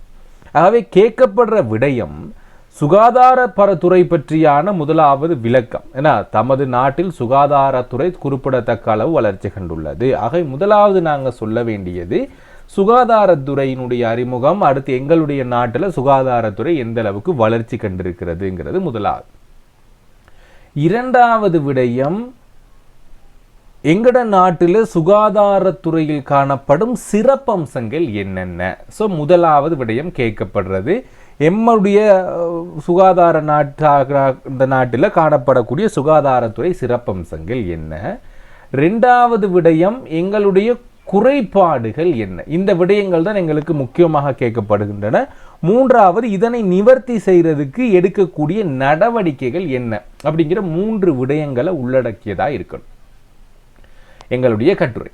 ஆக முதலாவது சுகாதாரத்துறை என்றால் என்ன, அது பற்றியான விளக்கம், அறிமுகம் எங்களுக்கு எப்படி இருக்கலாம்னா இந்த முழு உள்ளடக்கத்தையும் இந்த முழு விளக்கத்தையும் குறிப்பிட்டு ஒரு அறிமுக பந்தியாக இருக்கலாம். அதில் நாங்கள் என்ன செஞ்சிடலாம், அறிமுகத்திலேயே சுகாதாரம் என்றால் என்ன, சுகாதாரத்துறை பற்றிய விளக்கம் என்ன, எங்களுடைய நாட்டில் சுகாதாரத்துறை எந்த அளவுக்கு காணப்படுது, இப்படி ஏதாவது பல தகவல்களை உள்ளடக்கியிருக்கலாம். இரண்டாவது விடயம் நாங்கள் உடல் பகுதியில் சொல்ல வேண்டிய விடயங்கள் 3 விடயங்கள். ஒன்று, இலங்கையில் சுகாதாரத்துறையினுடைய சிறப்பம்சம் என்ன, அதில் என்ன குறைபாடுகள் காணப்படுது, அதை நிவர்த்தி செய்கிறதுக்கு நாங்கள் என்ன செய்யலாம். அப்போ இதில் என்னென்ன குறைபாடு என்னென்ன சிறப்பம்சங்கள்னு ஒரு சில விடயங்களை அவங்க சொல்கிறாங்க. ஏன்னா அவங்க சொல்கிறாங்க பாருங்கள், இலவச சிகிச்சை ஒரு சிறப்பம்சம், ஒரு வரப்பிரசாதம். நிபுணத்துவம் வாய்ந்த வைத்தியர்கள் உள்ளனர், இது வரப்பிரசாதம், ஒரு சிறப்பம்சம். ஆகவே அனைத்து நோய்க்குமான அரச வைத்தியசாலை இலவசம் உண்டு. ரெண்டாவது எமது நாட்டில் நிபுணத்துவம் வாய்ந்த பல வைத்தியர்கள் காணப்படுறாங்க, இது 2 விஷயம். இதை தவிர்த்து நீங்கள் என்ன செய்யலாம்னா நிறைய எழுதலாம். இப்போ அதை தான் விளக்கப்படுத்த போகிறேன். இதை தவிர்த்து நீங்கள் எழுதலாம். ஒரு உதாரணம் 2 கொடுத்துருக்குறாங்க. இப்படித்தான் விளக்க கட்டுரை வரும். பிள்ளைகள் 2 அல்லது 3 உதாரணம் கொடுப்பாங்க, அதுக்கு மேலே நாங்கள் தகவல்களை சேகரித்து எழுதணும். இரண்டாவது குறைபாடுகள் என்ன அப்படின்னா, மருந்து தட்டுப்பாடு இருக்குது இலங்கையில், கிராமப்புறங்களில் வைத்தியசாலைகள் போதாமை, தரமற்ற மருந்துகளினுடைய இறக்குமதி, இந்த 3 குறைபாடுகள் சொல்லியிருக்கிறாங்க. ஆக நீங்கள் இதை வச்சே எழுதினாலும் பரவாயில்ல. முதல் 2 நன்மை 2 தீமை, ஏன்னா இன்னும் தேவைப்பட்டால் நீங்கள் எழுதி கொள்ளலாம். அது இல்லாமல் நீங்கள் என்ன யோசிக்கணும்னா இதை எப்படி மாற்றலாம், இதுக்கு நாங்கள் எப்படி வேறு நடவடிக்கைகள் எடுக்கலாம்ங்கிறத நீங்கள் என்ன செய்ய போகிறீங்க, எழுத போகிறீங்க. இப்போ நாங்கள் பார்க்கலாம் அந்த விளக்க கட்டுரையினுடைய சட்டகங்கள் என்ன. ஆகவே இங்கு அவங்களுடைய தலைப்புகளாக என்ன அமையலாம் அப்படின்னா, மருத்துவத்துறையின் சிறப்பம்சங்களும் குறைபாடுகளும்னு போடலாம். அப்படி இல்லைன்னா மருத்துவத்துறையின் இன்றைய நிலை, மருத்துவத்துறை மேம்படுத்துவோம், இப்படி நீங்கள் போடலாம். நானும் போட்டிருக்கேன், பார்ப்போம் என்ன மாதிரியாக. இது உங்களுடைய அந்த விடைத்தாள் திருத்தப்படுறதுக்கான ஸ்கீம் உங்களுக்கு இங்கே கொடுத்துருக்கிறேன். இந்த விடயங்கள் உள்ளடக்கியதாக எங்களுக்கு இருக்க வேண்டும் என்று சொல்லியிருக்கிறாங்க. இப்போ இதில் முதலாவது எங்களுக்கு அறிமுகத்தில் கொடுக்க வேண்டியது நான் சொன்ன மாதிரி பிள்ளைகள், எமது நாட்டின் சுகாதாரத்துறை பற்றிய பொதுவான விளக்கம். முதலாவது என்ன கேட்டிருந்தாங்க, எமது நாட்டில் சுகாதாரத்துறை குறிப்பிடத்தக்க அளவு வளர்ச்சி கண்டுள்ளதுன்னு கொடுத்துருக்குறாங்க. ஆகவே அதுதான் எங்களுக்கு முதலாவது பந்தியில் வர வேணும். அப்போ முதலாவது எமது சுகாதார பற்றிய விளக்கம். ரெண்டாவது விடயம் சுகாதாரத்துறையில் காணப்படும் சிறப்பம்சம். அப்போ இலங்கையில் என்னென்ன சிறப்பம்சம் இருக்குன்னா, இலவச மருத்துவ வசதி இருக்குது, நிபுணத்துவம் வாய்ந்த மருத்துவர்கள் ஏற்கனவே 2 சொல்லிட்டாங்க. ஏனைய விடயங்கள் சில கொடுத்துருக்குறாங்க. உயர் தொழில்நுட்ப மருத்துவ உபகரணத்தினுடைய வசதி இலங்கையில் காணப்படுது, பயிற்றப்பட்ட தாதிமார்களினுடைய சேவை, குடும்ப நல சுகாதார பரிசோதகர்களுடைய சேவை, தாய் சேய் நலன் பேணும் சேவை, தடுப்பூசி வசதிகள். தேவைப்பட்டால் நீங்களும் நிறைய எழுதி கொள்ளலாம். இது இலங்கையில் காணப்படக்கூடிய சிறப்பம்சங்கள் அல்லது நன்மைகள் என்று சொல்லலாம். இன்றைக்கு பெரும்பாலாக பார்த்தீங்கன்னா இலங்கையில் போதியளவான இலவச மருத்துவ வசதி வாய்ந்த வைத்தியசாலைகள் காணப்படுது. அரசாங்கம் அரசு சார்ந்த வைத்தியசாலைகள் அதிகமாக காணப்படுது. அதே நேரம் இலங்கையில் கற்கப்படுகின்ற அனைத்து வைத்தியர்களும் சிறந்த தரமான கல்வியில் நிபுணத்துவம் பெற்ற மருத்துவர்கள் ஒவ்வொரு துறை சார்ந்த, அப்போ காதுக்கா இருக்கட்டும், கண்ணுக்கா இருக்கட்டும், உடல் உறுப்புகள் சார்ந்த நிபுணத்துவம் வாய்ந்த மருத்துவர்கள் எங்கள்கிட்ட வேலை செய்கிறாங்க. ஆகவே அது ஒரு சிறப்பம்சம். மூன்றாவது, உயர் தொழில்நுட்ப மருத்துவ உபகரணங்கள் வசதி. எல்லாத்துக்கும் இன்றைக்கு உயர் தொழில்நுட்ப மருத்துவ வசதி, ஸ்கேனிங்காக இருக்கட்டும், எல்லாத்துக்குமே எங்களுக்கு என்ன இருக்குது, உபகரணத்தினுடைய வசதிகள் இலங்கையில் இருக்குது. இன்றைக்கு தாதிமார்கள் கூட பயிற்றப்பட்டவர்களாகத்தான் வைத்தியசாலைகளுக்கு வேலைக்கு அமர்த்தப்படுகிறார்கள். ஆகவே அதுவும் ஒரு பெரிய ஒரு வரப்பிரசாதமாக சிறப்பம்சம்தான். குடும்ப நல சுகாதார பரிசோதகர் சேவை, அது பாடசாலைக்கும் உங்களுக்கு வருவாங்க. அதே மாதிரி குடும்ப நலத்தை பார்த்து கொள்றதுக்காகவும் ஒவ்வொரு கிராமங்களையும் ஒவ்வொரு நகரத்திலையுமே குடும்ப நல சுகாதார பரிசோதகர்கள் சேவையாற்றி கொண்டு வருகிறாங்க. அவங்க என்ன செய்வாங்க, தாய் சேய் நலன் பற்றி பார்ப்பாங்க. குழந்தைகள் பிறந்த 5 வயது வரைக்குமான அந்த குழந்தைக்கான தடுப்பூசி வழங்குதல், நலன் பார்த்தல், மாதம் அந்த குழந்தைகளை பார்த்து கொள்ளுதல், ஏன்னா அந்த குழந்தைக்கு தேவையான ஆலோசனைகளை வழங்குதல் என்று சகல விடயங்களும். அதே மாதிரி தடுப்பூசியெல்லாம் எங்களுக்கு இலவசமாகவே இலங்கையில் கொடுக்கப்பட்டிருக்கு. கடந்த கால கொரோனா காலகட்டத்திலையும் கூட அனைவருக்குமே தடுப்பூசிகள் இலவசமாக என்ன செய்யப்பட்டிருந்துச்சு, கொடுக்கப்பட்டிருந்துச்சு. ஆக இது போன்ற சிறப்பம்சங்கள் எங்களுக்கு அதிகமாக காணப்படுது. குறைபாடுகளாக நாங்கள் பார்க்குறப்ப அவசிய மருந்துகள் சிலவற்றினுடைய பற்றாக்குறை இலங்கையில் நிகழ்ந்து ரொம்ப தேவையான மருந்துகள் எல்லாம் கூடுதலாக கிடைக்கிறது குறைவு, அந்த விடயம்.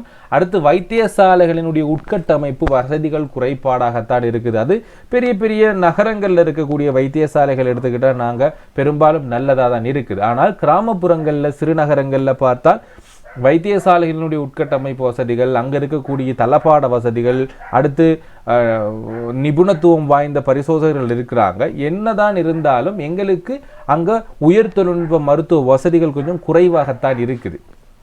அப்போ இது குறைபாடு. ஊழல் மோசடிகள் காரணமாக எங்களுக்கு வைத்திய துறையில் கிடைக்கக்கூடிய சிறந்த விடயம் கிடைக்கல. நிபுணத்துவம் வாய்ந்த மருத்துவர்கள் எல்லாம் என்ன செய்கிறாங்கன்னா வெளிநாடுகளுக்கு செல்கிறாங்க. அதனால் எங்களுக்கு சில பிரச்சனைகள் வருது. அடுத்து இதை எப்படி தடுக்கலான்னா, சுகாதாரத்துறைக்கு நிதி ஒதுக்கீட்டை அதிகரித்தல். இலங்கையினுடைய அல்லது உலகத்தினுடைய நீங்கள் பார்த்தீங்கன்னா சுகாதாரத்துறைக்கு ஒதுக்கீடு செய்யக்கூடிய தொகை அல்லது விகிதத்தை எங்களுக்கு அதிகரிப்பதன் மூலமாக இலங்கையில் சிறந்த கொண்டு வரலாம். நிபுணத்துவம் வாய்ந்த மருத்துவர்கள் தாதிமார்களை சேவை கிடைத்தல், அவர்களுக்கு வசதிகளை மேம்படுத்தல், சம்பள உயர்வுகளை மேம்படுத்துவதன் மூலமாக நிபுணத்துவம் வாய்ந்த மருத்துவர்கள் வெளியில் போகிறதை தடுக்கலாம். தரமான மருந்து வகைகளை இறக்குமதி செய்தல், வைத்திய சேவையில் தரமுள்ளதாகவும் நவீன கட்டமைப்புல கொண்டு வருதல், ஊழல்களை கட்டுப்படுத்தல் மூலமாக இன்னைக்கு நாங்கள் இதை செய்யலாங்கிறத சொல்லலாம். இப்போ நாங்கள் இதனுடைய ஒரு கட்டுரை அமைப்பை கொஞ்சம் வாசித்து பார்ப்போம், எந்த மாதிரி நாங்கள் எழுதலாம்ண்டு. அப்போ மருத்துவத்துறையின் சிறப்பம்சங்களும் குறைபாடுகளும் என்று நாங்கள் எங்களுடைய தலைப்புகளை போட்டுக்கொள்ளலாம். அறிமுகத்தை பார்த்தீங்கன்னா, எமது நாட்டின் சுகாதாரத்துறை கடந்த சில ஆண்டுகளில் குறிப்பிடத்தக்க வளர்ச்சி கண்டுள்ளது. அந்த வகையில் அரசாங்கம் எடுத்த திட்டங்கள் மற்றும் பல்வேறு நவீன மருத்துவ வசதிகளின் அறிமுகம் போன்றவை மக்களின் நலனுக்காக செயற்பட்டு வருகின்றன. இந்நிலையில் நம் நாட்டின் மருத்துவத்துறையின் சிறப்பம்சங்களை அது சார்ந்த குறைபாடுகளையும் விரிவாக பார்ப்போம். ஸோ இது எங்களுக்கு ஒரு அறிமுகமாக இருக்கிறது. நாங்கள் இந்த கட்டுரை முழுவதும் என்ன பார்க்க போறோம்ங்கிற ஒரு அட்வர்டைஸ்மெண்ட், ஒரு விளம்பரமாக எங்களுடைய அறிமுகம் இருக்கணும். ஆகவே இது ஒரு முதலாவது விடயம். அடுத்த விடயத்தை பார்ப்போம். நீங்கள் சிறு சிறு பந்திகளாக எழுதி கொள்ளலாம். உங்களுடைய முயற்சியின் அடிப்படையில் நீங்கள் எழுதுங்க. நாங்கள் ஒவ்வொரு விடயங்களாக விளக்கப்படுத்தியிருக்கோம். முதலில் என்ன பார்க்குறோம்னா, அரச வைத்தியசாலைகள் அனைத்து வகையான நோய்களுக்கு இலவச சிகிச்சை வழங்கப்படுவது மக்களுக்கான மிகப்பெரிய நன்மையாகும். ஏழை எளிய மக்கள் இதன் மூலம் அதிகமாக பயன்பெற்று வருகின்றனர். மேலும் நம் நாட்டில் நிபுணத்துவம் வாய்ந்த மருத்துவர்கள் பலர் உள்ளனர். அவர்கள் உயர் நுட்பங்களையும் பயன்படுத்தி பல உயிர்களை காப்பாற்றி வருகின்றனர். இது முதலாவது. இரண்டாவது, நவீன மருத்துவ உபகரணங்கள் மற்றும் உயர் தொழில்நுட்ப வசதிகள் சிக்கலான நோய்களை கூட சுலபமாக கண்டறிந்து சிகிச்சை அளிக்க உதவுகின்றன. பயிற்றப்பட்ட தாதிமார்கள் மற்றும் குடும்ப நல பரிசோதனையுடைய சேவைகள் கிராமப்புற மக்களுக்கு மேலும் நலன் சேர்க்கின்றன. தாய் சேய் நல சேவைகள், தடுப்பூசி வசதிகள் போன்றவரும் மக்கள் நலனை வளப்படுத்தும் சிறந்த அம்சங்களாக இருக்கின்றன. இது என்ன சொல்லியிருக்கோம் அப்படின்னா, முதல் 2 பந்திகளில் நன்மைகளை சொல்லிட்டோம், அறிமுகம் சொல்லிட்டோம். நாங்கள் மேலே சொன்ன இவ்வளவு நன்மைகளையும் எங்களுக்கு நாங்கள் சொல்லிட்டோம். இந்த அவ்வளவு நன்மைகளையும் பந்தி அடிப்படையில் நான் பார்த்தீங்கன்னா கொஞ்சம் உங்களுக்கு சுருக்கமாக எழுதியிருக்கிறேன். அடுத்து பாருங்க, இவ்வாறான சிறப்பம்சங்கள் இருந்தாலும் சில குறைபாடுகள் இன்னும் தீர்க்கப்படாமல் உள்ளன.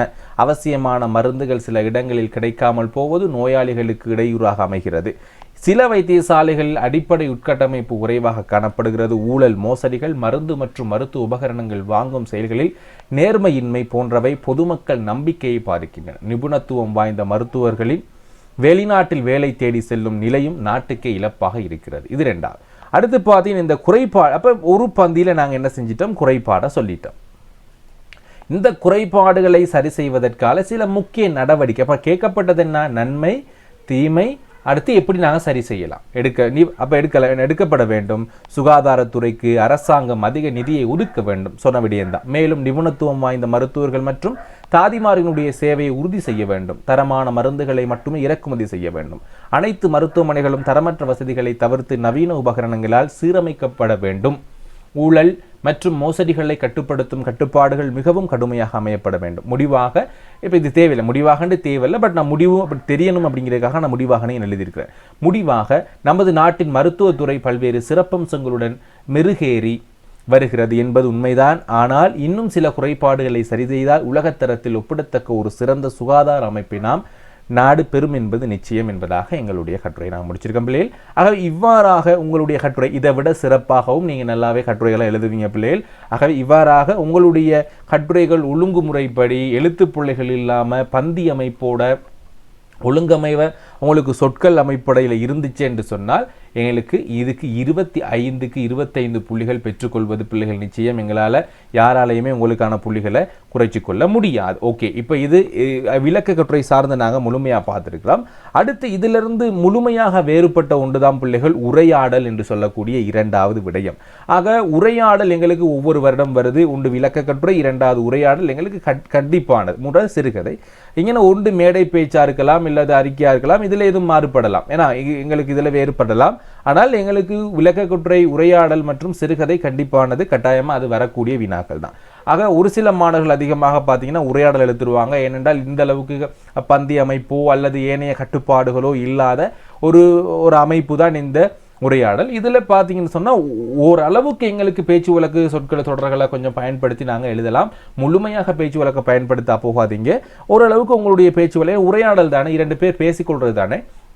2 நபர்கள் எப்படி பேசிக்கொள்ளுவாங்க, கொஞ்சம் மீட் பண்ணுற மாதிரி, ஏன்னா சந்திப்பு எப்படியெல்லாம் இருக்கின்றது என்பது பற்றி நாங்கள் பார்க்கலாம். இதில் பாப்போம் நாங்கள் என்ன விடயங்கள் இந்த முறை கேட்கப்பட்டது அப்படின்னு சொல்லி. தனது இடைநிலை கல்வியை முடித்துக்கொண்டு வெளிநாடு சென்று வேலை வாய்ப்பை பெற்று தனக்கும் தன் குடும்பத்தினருக்கும் வாழ்வாதாரத்தை பெற ஓர் இளைஞன் விரும்புகிறார். முதலாவது விடயம். அவனது நண்பனோ இங்கேயே அரச உத்தியோகத்தை பெற்று அல்லது சுய வேலையொன்றை செய்து தன்னையும் தன் குடும்பத்தினரையும் பேணுவது சிறந்தது என நம்புகிறான். இருவருக்கும் இடையிலான ஒரு விடயம். அப்போ 2 விடயம். ஒன்று, ஒருத்தர் நினைக்கிறார் வெளிநாட்டுக்கு போய் வேலை செய்யலாம் நல்லமென்று. ஒருத்தர் நினைக்கிறார் இல்லை இலங்கையிலே கவர்மெண்ட் வேலை ஒர்க் ஒன்று பண்ணலாம், இல்லைனா சுயதொழில் ஒன்றை பண்ணலாம். 2ல் எது வேணா நீங்கள் எடுக்கலாம். அப்போ சுயதொழில் ஒன்றை பண்ணி நாங்கள் முன்னேறலாம்ங்கிற மாதிரி இருவருக்கும் இடையிலான ஒரு உரையாடல். இந்த உரையாடலுடைய அமைப்பையும் நாங்கள் பார்த்துருவோம், என்னென்ன விடயங்கள் உள்ளடங்கணும். அதுக்கு முன்னாடி எங்களுடைய புத்தகத்தை நீங்கள் பெற்றுக்கொள்ள விரும்புகிறீங்க அப்படின்னா நீங்கள் என்னோட தொடர்பு கொள்ளுங்க பிள்ளைகள். நாங்கள் அந்த புத்தகத்தை பெற்றுத்தர முடியும். ஸோ இதில் இலக்கண பகுதி, மொழிவள விருத்தி மற்றும் ஆக்கத்திறன் பகுதிகள் எங்களுக்கு இருக்குது. இப்போ இதில் நீங்கள் 16 வகையான ஆக்கத்திறன், இப்போ நான் கட்டுரை பார்த்தோம்னா கட்டுரை சம்பந்தமான முழுமையான விளக்கம், எப்படி எழுதுறது, பொருளுரை எல்லாம் உங்களுக்கு நான் இங்கே கொடுத்துருக்கிறேன். அதே மாதிரி ஒரு உரையாடல் உண்டு எப்படி எழுதுறது. ஸோ ஒரு சில கட்டுரையில் உங்களுக்கு நான் எழுதி கொடுத்துருக்கிறேன், எப்படி சட்டகம் அமைச்சிருக்கணும் கொடுத்துருக்கிறேன். தேவையான மாணவர்கள் இந்த புத்தகத்தை பெற்றுக்கொள்ளுங்க. கடிதம் எழுதுறது எப்படி, அதே மாதிரி அதனுடைய உறுப்புகள் எப்படி, அடுத்த கடிதம் எழுதுகிறப்ப இந்த பகுதிகளை நாங்கள் விரிவாக பார்க்கலாம். அதே போல் பிள்ளைகள் எங்கட அகரம் தினேஷ் யூடியூப் தளத்தினூடாக வகுப்புகள் நடந்து கொண்டிருக்கின்றன. தரம் 6 தொடக்கம் 13 வரையான மாணவர்களுக்கான வகுப்புகள் நடந்து கொண்டிருக்குது. தேவையான மாணவர்கள் கீழே இருக்கிற 077805423 என்ற வாட்ஸ்அப் இலக்கத்தோடு தொடர்பு கொண்டு உங்களுடைய பதிவுகளை மேற்கொள்ளுங்க. 2026ஆம் ஆண்டு மாணவர்கள், கல்வி பொதுத்தராதர மாணவர்கள் மற்றும் உயர்தர மாணவர்கள், சாதாரணதர மற்றும் உயர்தர மாணவர்களுக்கான வகுப்புகள் நடைபெற்று வருகின்றன. 2027ஆம் ஆண்டு செய்யக்கூடிய மாணவர்களுக்குமான வகுப்புகள் நடைபெறுகின்றன. மாதம் 8 வகுப்புகள், 7 வகுப்புகள் தியரியாக இருக்கும் பிள்ளைகள், ஒரு வகுப்பு எங்களுக்கு பேப்பராக இருக்கும். ஸோ மாதம் ஒவ்வொரு பேப்பர் கிளாஸும் எங்களுக்கு நடைபெற்ற வண்ணம் இருக்கிறது. அதே மாதிரி தரம் 6 தொடக்கம் 9 வரையான மாணவர்களுக்கும் எங்களுக்கு வகுப்புகள் நடைபெற்று வருகின்றன. உங்களுக்கு நேர அட்டவணை இங்கே கொடுத்திருக்கும் பிள்ளைகள் தேவைன்னா அந்த நேர அட்டவணையை பார்த்துக்கொள்ளுங்க. இணைந்து கொள்ளக்கூடிய மாணவர்கள் எங்களோட இணைந்து கொள்ளுங்க. மே 4ஆம் தேதியிலிருந்து 2025 மே மாதம் 4ஆம் தேதியிலிருந்து உங்களுக்கு தரம் 6 தொடக்கம் 9 வரையான மாணவர்களுக்கு வகுப்புகள் ஆரம்பமாகுது. உங்களுக்கான ரெக்கார்டிங் மற்றும் PDF படிவங்கள் எங்களுடைய வலைத்தள பக்கத்திலே நீங்கள் பெற்றுக்கொள்ளலாம் பிள்ளைகள். உங்களுக்கு உங்களுடைய இமெயில் அட்ரஸுக்கு ஒரு ஆக்சஸ் கொடுக்கப்படும். அதன் மூலமாக நீங்கள் நடக்கக்கூடிய வகுப்புகளுக்கான ரெக்கார்டிங்கையும் PDFையும் முழுமையாகவே பெற்றுக்கொள்ளலாம். ஓகே, தேவையான மாணவர்கள் இணைந்து கொள்ளுங்க. அடுத்து சப்ஸ்கிரைப் பண்ணாத மாணவர்கள் மறக்காம என்னுடைய யூடியூப் தளத்தை சப்ஸ்கிரைப் பண்ணிக்கொள்ளுங்க. பக்கத்தில் இருக்கிற பெல் பட்டனையும் கிளிக் பண்ணிக்கொள்ளுங்க. நாங்கள் அப்பதான் ஒவ்வொரு நாளும் நான் போடுற காணொலிகளை நீங்கள் பெற்றுக்கொள்ளலாம். இனிய தொடர்ந்தேர்ச்சியாக எங்களுடைய ஹரம் தினேஷ் யூடியூப் தளத்தினூடாக பாட வினாக்கள் மற்றும் வினாவிடை வகுப்புகள், வினாப்பத்திர வகுப்புகள் தரம் 6 தொடக்கம் 13 வரையான மாணவர்களுக்கான வினாப்பத்திர வகுப்புகளையும் நீங்கள் பெற்றுக்கொள்ளலாம். நாங்கள் அடுத்த விடயத்துக்குள்ளே போயிடுவோம். 2வது விடயம் பார்த்தீங்கன்னா உரையாடல். ஓகே, நாங்கள் உரையாடல் சம்மந்தமாக பார்த்துருக்கிறோம். ஒரு அமைப்பு இருக்கணும். இதில் கேட்கப்பட்ட விடயத்தை நாங்கள் பார்த்துட்டோம். என்னென்ன விடயங்கள் என்ன கேட்கப்படுறாங்க, வெளிநாட்டுக்கு போகிற ஒருத்தர் மற்றும் இலங்கையில் இருக்கக்கூடிய ஒருத்தருக்கு இடையிலான ஒரு உரையாடல். மாதிரி தலைப்புகள் வளமான தொழில் வாய்ப்பு உள்நாட்டிலா வெளிநாட்டிலா அப்படின்னு கேட்கலாம். இல்லாட்டி வெளிநாட்டு மோகம் உள்நாட்டு உழைப்பும் என்று சொல்லி நாங்கள் உங்களுக்கு விருப்பப்படி உங்களுடைய தலைப்பை நீங்கள் வச்சுக்கொள்ளும். இதில் வெளிநாட்டு வேலைவாய்ப்பு பற்றிய கருத்துக்கள் என்ன சொல்கிறாரு, அடுத்து தாய்நாட்டு வேலைவாய்ப்புகள் பற்றிய கருத்துக்கள் என்ன சிறப்பாக நீங்கள் மாறி மாறி சொல்ல வேண்டி வரைக்கும் நாங்கள் எழுதியிருக்கிறேன். அதை பார்த்தா உங்களுக்கு தெரியும்.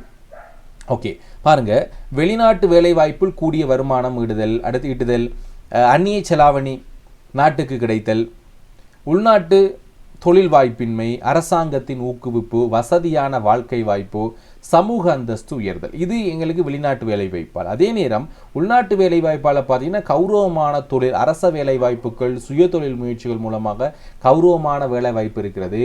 உள்நாட்டு வேலை வாய்ப்புள் குடும்பம், சமூக உறவுகளோடு என்ன செய்யலாம், நாங்கள் பெண்ணெல்லாம் வெளிநாட்டுக்கு போனால் உறவுகள் எல்லாம் விட்டுட்டு போக வேண்டிய நிலை எங்களுக்கு ஏற்படும்.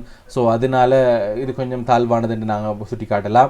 நாம் கற்ற கல்வியால் நமது நாட்டை விருத்தி செய்வது, அதை பார்த்தோம்னா சுகாதாரத்துறையினுடைய மேம்பாட்டுக்கு மருத்துவர்களுடைய வெளியேற்றம், நிபுணத்துவம் வாய்ந்த மருத்துவர்கள் வெளியேறினா எங்களோட நாடு முன்னேறாமல் போயிடும். ஆகவே நாட்டினுடைய விருத்தி எங்களுக்கு அதிகமாக வேண்டும் என்றால் சிறந்த நிபுணத்துவம் வாய்ந்த தொழில் வாய்ப்பாளர்கள் இங்கே இருக்கணும். அப்போ தான் எங்களோட நாடு முன்னேறும் என்ற சில கருத்துக்களை முன்வைக்கலாம். ஓகே, இதில் சில குறிப்புகள் கொடுத்துருக்குறாங்க. உரையாடல் அமைப்பில் அமைதல் வேண்டும். முதலாவது, உரையாடல் இருவருக்கிடையே இடம்பெறுதல் வேண்டும். ஒருவர் கருத்தை மற்றவர் உள்வாங்கி தர்க்க ரீதியாக. அப்போ இது மிக மிக முக்கியமானது பிள்ளைகள். ஒருத்தர் சொல்கிற கருத்தை நாங்கள் கேட்டு அதுக்கு பதில் அளித்து மறுக எங்களுடைய கருத்துக்கள் நாங்கள் சொல்ல வேண்டி வரும். உரையாடல் பாங்கு அவதானிக்கப்படல். ஆகவே இந்த அடிப்படையை வச்சுக்கொண்டு நாங்கள் ஒரு உரையாடலை பார்க்க போகிறோம் பிள்ளைகள். இங்கே பார்த்தீங்கன்னு சொன்னால் தலைப்பு கொடுத்துருக்கோம், வெளிநாட்டு மோகமும் உள்நாட்டு உழைப்பும் மட்டும் நான் தலைப்பு கொடுத்துருக்கேன். மேலே கொடுத்துருக்க 2 தலைப்பில் ஒரு தலைப்பை கொடுத்துருக்கேன். இடம் பாடசாலை சிற்றுண்டிச்சாலை. இப்படி எழுதினாலும் உண்டு, இல்லைன்னா நீங்கள் எழுதாட்டியும் உண்டு. பட் எழுதினா நல்ல. இருவரும் சிற்றுண்டிச்சாலையில் சேர்ந்து உணவருந்தி கொண்டிருக்கின்றனர். அருண் மற்றும் சுரேஷ் ஆகிய இருவருக்கும் உடன். வணக்கம் சுரேஷ், இடைநிலை பரீட்சை முடிந்து விட்டது என்றெல்லாம் முடிஞ்சிடுச்சே என்று நீங்கள் உடல் எழுத்தலாம். இப்போ என்ன வாழ்க்கை திட்டம் என்று கேட்குறாரு. சுரேஷ் சொல்கிறார், எனக்கு நிச்சயமாகவே வெளிநாட்டுக்கு போய் வேலை செய்யணும் ஆசை. அங்கே நல்ல சம்பளமும் வசதியும் கிடைக்கும். வீட்டுக்கு நல்ல எதிர்காலம் அமைக்க முடியும். ஆக நீங்கள் ஓரளவுக்கு உங்களுடைய மொழிநடையை பயன்படுத்துங்க. என்னடா நான் பெரும்பாலும் பெருசாக பேச்சு வழக்கை பயன்படுத்தலை, ஓரளவுக்கு சின்னதாக பேச்சு வழக்கை பயன்படுத்திருக்கேன் உரையாடல் அப்படிங்கிறனால. அருண் சொல்கிறார், அப்படின்னா நம்ம நாட்டில் வாய்ப்பு இல்லையா இங்கேயும்? அப்போ இதில் பார்த்தீங்க அப்படின்னா வீட்டுக்கு நல்ல எதிர்காலம் அமைக்க முடியும் அப்படிங்கிற ஒரு விடயத்தை முடிச்சிருக்கிறாரு. அதே நேரம் அவர் மேலே உள்ளவரோட கருத்தை எதிர்த்தோ அல்லது ஆதரித்தோ அதை கேட்குறாரு. ஏன்னா அப்படின்னா நம்ம நாட்டில் வாய்ப்பு இல்லையா என்று கேட்டுட்டு இங்கேயும் நல்ல வாய்ப்புகள் இருக்கே, அரசு பணி எடுத்துக்க சுதந்திரமாக வாழலாம், கௌரவமாகவும் இருக்கலாம் அப்படின்னு சொல்கிறாரு. ஆக சுரேஷ் சொல்கிறாரு, அரசு பணிக்கு போட்டி அதிகமாகவே இவர் அருண் சொன்ன கருத்தை ஏற்றிருக்கிறார். என்னன்னு, அரசு பணிக்கு போட்டி அதிகம் உண்டு, அவர் எதிர்த்து பேசுகிறாரெல்லாம் வேறு. ஆனால் இவர் சொன்ன விடயத்தை அங்கே சுட்டி காட்டின்னு சொல்கிறாரு. அரசு பணிக்கு இன்றைக்கு போட்டி அதிகம், பலருக்கு வேலை கிடைக்கிறது இல்லை பிரச்சனை. அதுக்கு பதிலாக வெளிநாட்டில் நம்மளா வேலை தேடி தாராங்க, மேல் சம்பளம், வாழ்க்கை வசதியாக இருக்குது, புது அனுபவமும் கிடைக்கும். இப்போ இப்படி நீங்கள் 2வது விடயத்தை சொல்லலாம். என்ன விடயம்? சம்பளம் கூடுதலாக இருக்குன்றத மேலே பார்த்தோம் இல்லை, அந்த விடயத்தை நீங்கள் சுட்டி காட்டலாம். அருண் சொல்கிறாரு, ஆமாம், ஆனால் அங்கே போனவுடன் வந்துட முடியாது. வீட்டுக்காரங்க, நண்பர்கள், உறவுகள் எல்லாம் நம்ம பக்கம் இருக்கும்போதுதான் வாழ்க்கைக்கு அர்த்தம். நீ ஒரு வெளிநாட்டில் வசதியோடு இருந்தாலும் மன நிம்மதியாக இருக்கா என்று சொல்லி கேட்குற. மன நிம்மதியோடு இருக்க முடியுமா என்று நீங்கள் எழுதலாம். இது ஒரு சாதாரண பேச்சு வழக்கில் கொஞ்சம் எழுத்து வழக்கும் சேர்ந்து எழுதப்பட்ட ஒரு உரையாடல். சுரேஷ் சொல்றார், அது சத்தியம்தான். ஆனாலும் வெளிநாட்டில் வேலை பார்த்தால் நம்ம நாட்டுக்கு அந்நிய செலாவணி வருதே, அது நாட்டுக்கு நல்லது தான் அப்படின்னு சொல்லி சொல்றார். நான் சொன்னேன் இல்லை, அந்நிய செலாவணி அதிகரிக்கும். எதனால? வெளிநாட்டுக்கு போறதுனால. அப்படி என்றால் அருண் சொல்றார், அப்படி என்ன நம்ம கல்வியை நம்ம நாட்டுக்கே பயன்படுத்தக்கூடாதா? நாம உழைச்சி நம்ம ஊருக்கே நல்லது செய்யலாமே. நம்ம மாதிரி இளைஞர்கள் வெளிநாட்டுக்கே போயிட்டா நம்ம நாட்டை யாரும் முன்னேற்றம் அடைய வைக்க முடியுமா என்ற ஒரு கேள்வியாக அங்கே எழுப்பப்பட்டிருக்கு. சுரேஷ் சொல்றார், அதுவும் உண்மைதான். ஆனா நம்ம அரசாங்கம் கூட வெளிநாட்டு வேலை வாய்ப்புகளுக்கு ஊக்குவிப்பா கொடுக்குது.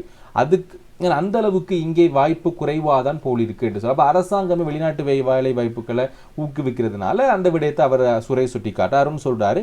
வாய்ப்பு இல்லதாது. இப்போ நம்ம தெரேஜா அண்ணா சுயதொழில ஆரம்பிச்சு நல்லா செஞ்சிட்டார். நமக்கு உண்டு அந்த மாதிரி முயற்சி செய்யறதுக்கு சில வாய்ப்புகள் உண்டு. ஏன்னா இப்போ தெரேசா அண்ணா என்ன செஞ்சிட்டாருன்னா சுயதொழில் ஆரம்பிச்சு இன்னைக்கு நல்ல முயற்சி இருக்குது. அதே மாதிரி நாங்களும் முயற்சிக்கலாம். சுயதொழில் கூட யோசிக்கலாம். ஆனாலும் நான் அங்கே போய் சில ஆண்டுகள் வேலை பார்த்துட்டு பின் திரும்பி வந்து நம்ம ஊரில் ஒரு வியாபாரம் ஆரம்பிக்கலாம் என்று நினைக்கிறேன். அவர் சொல்றாரு, சரி சுரேஷ், நம்ம இருவரும் நம்ம வழி தனியாக எடுத்தாலும் நாட்டுக்கு தொண்டு செய்கிறது முக்கியம். வெளிநாட்டில் இருந்தாலும் உழைத்து பணம் பண்ணி நாட்டுக்கு உதவினா நல்லது. இங்கே இருந்தாலும் நம்ம நாட்டை உயர்த்தி காட்டணும். இப்போ 2 பேரும் ஒரு முடிச்சிட்டாங்க. ஏன்னா 2 பேருக்கும் சரிசமமான ஒரு முடிவு இங்கே கிடைக்குது. நல்லா சொன்னேன், ஒரு நாள் நம்ம இருவரும் நம்ம குடும்பத்துக்கும் நாட்டுக்கும் பெருமை சேர்க்கணும் என்று சொல்லி இருவரும் தங்களுடைய கருத்துக்கள் நிறைவு செய்கிறாங்க. ஆகவே இருவர்கள் பேசிக்கொள்ளுகின்ற ஒரு சாதாரண மொழி நடையில் நீங்கள் எழுதலாம்.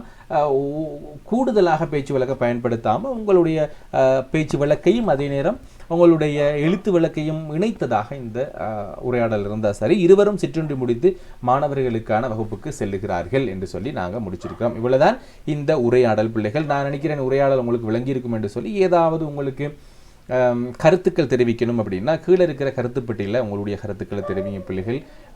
ஏனைய மாணவர்களுக்கும் உதவக்கூடிய வகையில் நாங்கள் அடுத்து போயிடலாம் பிள்ளைகள். மேடை பேச்சு என்று சொல்லக்கூடிய ஒன்றுக்கு போயிடலாம். ஆகவே மேடை பேச்சினுடைய அமைப்புக்கு ஏற்ற வகையில் இன்றைக்கு நாங்கள் எழுத போகிறோம். ஒரு மேடை பேச்சு ஒன்று எழுத போகிறோம் பிள்ளைகள். பாப்பம் என்ன விடயம் என்று.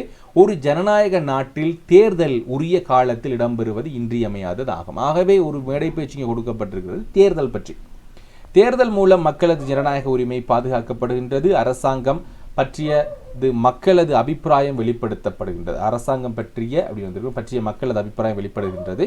பொருத்தமான புதியதொரு அரசை தெரிவு செய்ய முடிகிறது. தேர்தலினுடைய முக்கியத்துவம், அதனால் ஏற்படும் நன்மைகள் போன்றவற்றை வலியுறுத்தி பாடசாலை மாணவர் மன்றத்தில் நீர் நிகழ்த்தும் ஒரு மேடை பேச்சு. நாங்கள் இப்போ பார்க்கலாம் என்ன மாதிரியாக அமைக்கலாம் என்று சொல்லி. விடயம் சொல்லப்பட்டிருக்க விடயம் என்னன்னா, உங்களுக்கு கேட்கப்படுற விடயங்கள் மாதிரி தலைப்புகள். தேர்தலினுடைய அவசியம், தேசத்தின் எதிர்காலம், தேர்தல் ஒரு ஜனநாயக உரிமை என்று சொல்லி நாங்கள் 3 தலைப்புகள் கொடுத்துட்டாங்க. என்ன விடயம் அப்படின்னா, தேர்தல் பற்றிய விளக்கத்தை கொடுத்துருக்கணும். அடுத்து தேர்தல் ஜனநாயக உரிமைக்கான அடிப்படை என்று கொடுத்துருக்கணும். தேர்தலின் இன்றியமையாமை, தேர்தல் உரிய காலத்தில் இடம்பெற வேண்டியனுடைய அவசியம், தேர்தலால் ஏற்படும் நன்மைகள் என்னென்ன அப்படிங்கிறத கேட்டுக்கிறாங்க. இங்கே உங்களோட ஸ்கீமில் சுருக்கமாக தான் கொடுத்துருக்குறாங்க. சரியா? இப்போ வினாவிடை திருத்துறதுக்கான ஸ்கீமில் சுருக்கமாக கொடுத்துருக்குறாங்க. மேடை பேச்சினுடைய வடிவம் பேணப்படணும். நாங்கள் பார்க்காம எப்படி எழுதுறது அப்படின்றது. அப்போ தேர்தல் அப்படின்றதுல தேர்தல் ஒரு ஜனநாயக உரிமை என்று சொல்லி தலைப்பு கொடுத்துருக்குறேன். முதலாவது, இப்போ நீங்கள் மேடை பேச்சு ஒன்று பேசுகிறப்ப எப்படி ஆரம்பிப்பீங்கன்னா அவை வணக்கம் முதலாவது நாங்கள் சொல்லியிருக்கணும். அறிமுகப்படுத்துகிறப்ப அவை வணக்கம். 2வது விடயம் பார்த்தீங்கன்னு சொன்னால் நீங்கள் உங்களுடைய தலைப்பை விவரிச்சிருக்கணும். என்ன விடயத்தை பற்றி நீங்கள் பேச போகிறீங்க அப்படின்னு விவரிச்சிருக்கணும். வாசகர்களை நாங்கள் கவர்ந்து இருக்கக்கூடிய வகையில் எங்களுடைய இந்த மேடை பேச்சு எழுதப்பட வேண்டும். வணக்கம் மதிப்புக்குரிய ஆசிரியர்கள் மற்றும் என் அன்பு தோழர்களே அப்படின்னு சொல்லி நாங்கள் ஆரம்பிச்சிருக்கிறோம். பார்த்தீங்கன்னா இது ஒரு மேடை பேச்சு நாங்கள் ஆரம்பிக்கிறப்போ நாங்கள் முதலாவது அவையோருக்கு வணக்கம் சொல்கிற விதம். அது நீங்கள் உங்களோட விருப்பப்படி எப்படி வேணான்னு சொல்ல, ரொம்ப இழுத்து சொல்ல வேண்டியதே இல்லை, கொஞ்சம் சுருக்கமாகவே நீங்கள் சொல்லிடுங்க. இப்போ இந்த நாள் எனது வாழ்நாளில் மறக்க முடியாத நாளாக இருக்கும். ஏனென்றால் இன்று ஒரு மிக முக்கியமான விடயமான தேர்தல் குறித்தும் அதன் முக்கியத்துவம் குறித்தும் உங்களிடம் பேச வாய்ப்பு கிடைத்திருக்கிறது. ஆக இப்படி நாங்கள் ஒரு மேடை பேச்சு எழுதுகிறப்பயே அதை வாசிக்கின்ற பொழுது நாங்கள் ஒரு மேடை பேச்சை பேசுகிறது போலவே இருக்கணும். அப்போ தான் எங்களுக்கு இன்ட்ரெஸ்ட் ஆகும், அதை வாசிக்கிறவங்களுக்கு கொஞ்சம் சுவாரஸ்யமாகவும் இருக்கும். முதலாவது, மக்களாட்சி மக்களால், மக்களுக்கு மக்களுக்காகவே. இதுதான் ஜனநாயகத்தின் அடிப்படை. இந்த கோட்பாட்டின் உயிராய் விளங்குவதுதான் தேர்தல். முதலில் தேர்தல் என்றால் என்ன? தேர்தல் என்பது ஒரு நாட்டின் குடிமக்கள் தங்கள் பிரதிநிதிகளை தேர்ந்தெடுக்கும் ஒரு சட்டப்பூர்வமான செயல்முறை.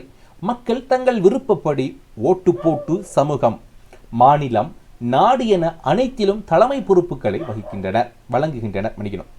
இது மக்களின் உரிமையை வெளிக்காட்டும் மிகப்பெரிய வழி. ஒரு ஜனநாயக நாட்டில் வாழும் ஒவ்வொருவருக்கும் ஓட்டு போடும் உரிமை அல்லது வாக்களிக்கும் உரிமை உண்டு. இது தங்கள் சுயநினைவையும் நாட்டுக்கே ஆகிய பொறுப்புணர்வையும் காட்டுகிறது. தேர்தல் என்பது வெறும் அரசியல் நிகழ்வல்ல, இது மக்களின் வாக்கின் மூலம் நல்லாட்சி உருவாகும் வாய்ப்பு. தேர்தல் வழியாக நம் நாட்டின் எதிர்காலத்தை நாம் தீர்மானிக்கிறோம். நல்லோர் பங்களிப்பால் நல்ல தலைமையை உருவாகிறது. தேர்தல்கள் தொடர்ந்தேர்ச்சியாகவும் சரியான காலத்திலேயும் நடைபெறுவது அவசியம். இல்லையேல் மக்கள் நம்பிக்கை இழந்து விடக்கூடும். தேர்தல் காலகட்டத்தில் நடைபெறும் பிரசாரங்கள், விவாதங்கள் அனைத்தும் மக்களுக்கு அரசியல் விழிப்புணர்வை ஏற்படுத்துகின்றன. தேர்தல் மூலம் ஏற்படும் நன்மைகள் பல. முதலாவது நன்மை, மக்கள் தங்கள் விருப்பப்படி தலைவரை தேர்ந்தெடுக்கிறார்கள். இரண்டாவது, தலைவர்கள் தங்கள் கடமைகளை மனப்பூர்வமாக செய்கிறார்கள், ஏனெனில் மக்கள் மத்தியில் மீண்டும் தேர்வு ஆக வேண்டும் என்பதற்கான பொறுப்பு அவர்களுக்கு இருக்கிறது. அதனால் மூன்றாவது, ஒழுங்கான தேர்தலால் ஊழல் குறையும், நம்பிக்கையுடன் நிர்வாகம் செயற்படும். நன்மைகள் இதெல்லாம் பார்த்துக்கொள்ளுங்க. தேர்தலில் ஏற்படும் நன்மைகள் நாங்கள் சட்டகத்தில் சொல்லியிருந்தோம். முக்கியமாக மக்கள் அரசாங்கம் மீது ஒரு கண்காணிப்பு பணியை செய்கின்றனர். அதனால்தான் சொல்கிறோம், தோழர்களே, தேர்தல் என்பது நம் நாட்டின் எதிர்கால கட்டடம். அது சரியாக நடக்க வேண்டும் என்றால் ஒவ்வொருவரும் தங்கள் ஓட்டுரிமையை பயனுள்ளதாக பயன்படுத்த வேண்டும். நம் நாடு வளர்ந்து கொண்டிருக்கும் ஒரு பெருமைமிக்க ஜனநாயக நாடு. இந்த வளர்ச்சிக்கேற்ப வகையில் கையில் பிடிப்பது ஓட்டு என்ற வலுவான ஆயுதம்தான். அதை நாம் மதிக்க வேண்டும், பயன்படுத்த வேண்டும். முடிவில் ஒரு வாக்காளராக நாம் ஒவ்வொருவரும் ஓட்டுரிமையை பொறுப்புடன் பயன்படுத்தினால் நம் தேசத்திற்கும் நம் சந்ததியிற்கும் எதிர்காலத்திற்கும் சிறந்ததாக உருவாகும். ஒரு ஓட்டு ஒரு நாட்டின் திசையை மாற்றும் சக்தி கொண்டது. இதை மனதில் நிறுத்திக் கொள்ளுங்கள். நன்றி, வணக்கம் என்பதாக உங்களுடைய இந்த மேடை பேச்சு அமைய வேண்டும். ஸோ மேடை பேச்சு நாங்கள் வாசிக்கிறப்ப கூட பிள்ளைகள் அந்த மேடை பேச்சு ஒருத்தர் ஏன்னா மேடை பேச்சு நிகழ்த்துவது போன்ற அந்த உணர்வை எங்களுக்கு ஏற்படுத்த வேண்டும். நாங்கள் பார்த்துருக்கிறோம் தேர்தல் என்னன்னு பார்த்துருக்கிறோம். ஜனநாயகம் என்றால் என்ன, ஜனநாயகத்தினுடைய அடிப்படைகள் என்ன, தேசத்தினுடைய இன்றியமையாமை, தேர்தலினுடைய இன்றியமையாமை, அடுத்து நன்மைகள் பற்றி பார்த்துருக்கிற பிள்ளைகள். இப்படி உங்களுக்கு ஒரு மேடை பேச்சு ஒன்று அமைஞ்சா மிக நல்லதாக இருக்கும். தேவைப்படுகின்ற மாணவர்கள், நாங்கள் ஏற்கனவே மேடை பேச்சு பற்றி என்னுடைய யூடியூப் தளப்பில் போட்டிருக்கேன், பிள்ளைகள் பார்த்துக்கொள்ளுங்க. ஸோ எக்ஸாமுக்கு கொஞ்சம் கிளியராக இருக்கும். அடுத்த பிள்ளைகள் சிறுகதை என்று சொல்லக்கூடிய உண்டு. சிறுகதை என்று சொல்கிற பிள்ளைகள் எல்லாராலையும் எழுத முடியும். ஏனென்றால் இலக்கியம் அப்படிங்கிறது கடவுளால் கொடுக்கப்பட்ட வரம் ஒன்றும் இல்லை, அப்படியெல்லாம் யாரும் சொல்ல முடியாது. இலக்கிய நாங்கள் எழுதுறது அப்படிங்கிறது கடவுளால் கொடுக்கப்பட்டதில்லை. நாங்கள் முயற்சி செஞ்சால் எதை வேணாலும் எழுதலாம். அதனால் சிறுகதை அப்படிங்கிறது எல்லாராலும் எழுதக்கூடிய ஒன்று, கற்பனை தானே பிள்ளைகள். இதில் புரிஞ்சு கொள்ள வேண்டியது என்னென்னா, சிறுகதை மற்றும் சிறிய கதை என்ற 2 விடயம். இதை மட்டும் தெளிவாக விளங்கிருங்க.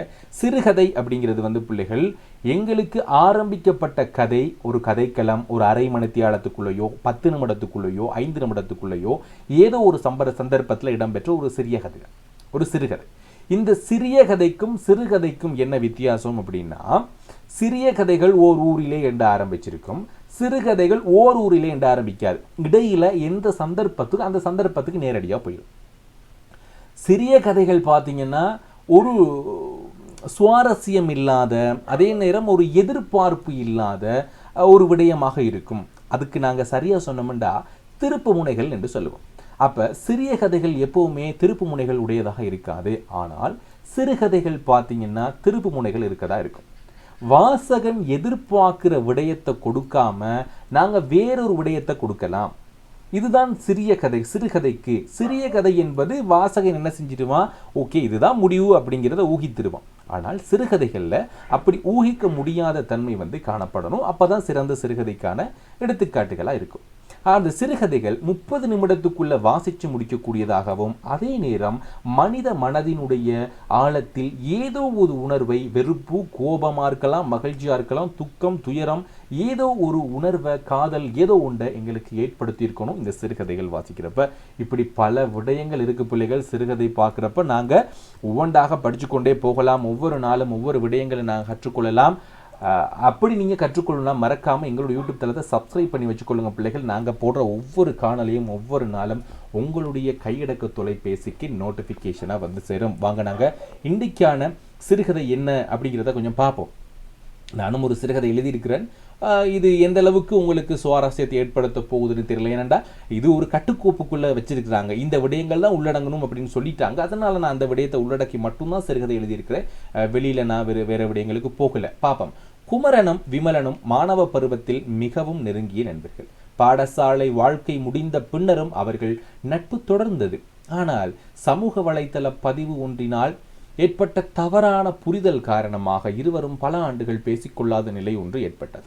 இப்போது நடைபெற ஏற்பாடாகியுள்ள மீண்டும் பள்ளிக்கு நிகழ்ச்சியில் இருவரும் கலந்து கொள்ள உள்ளனர். இப்படி என்று எங்களுக்கு சொல்லியிருக்கிறாங்க. நாங்கள் விடயத்துக்குள்ள போகலாம்.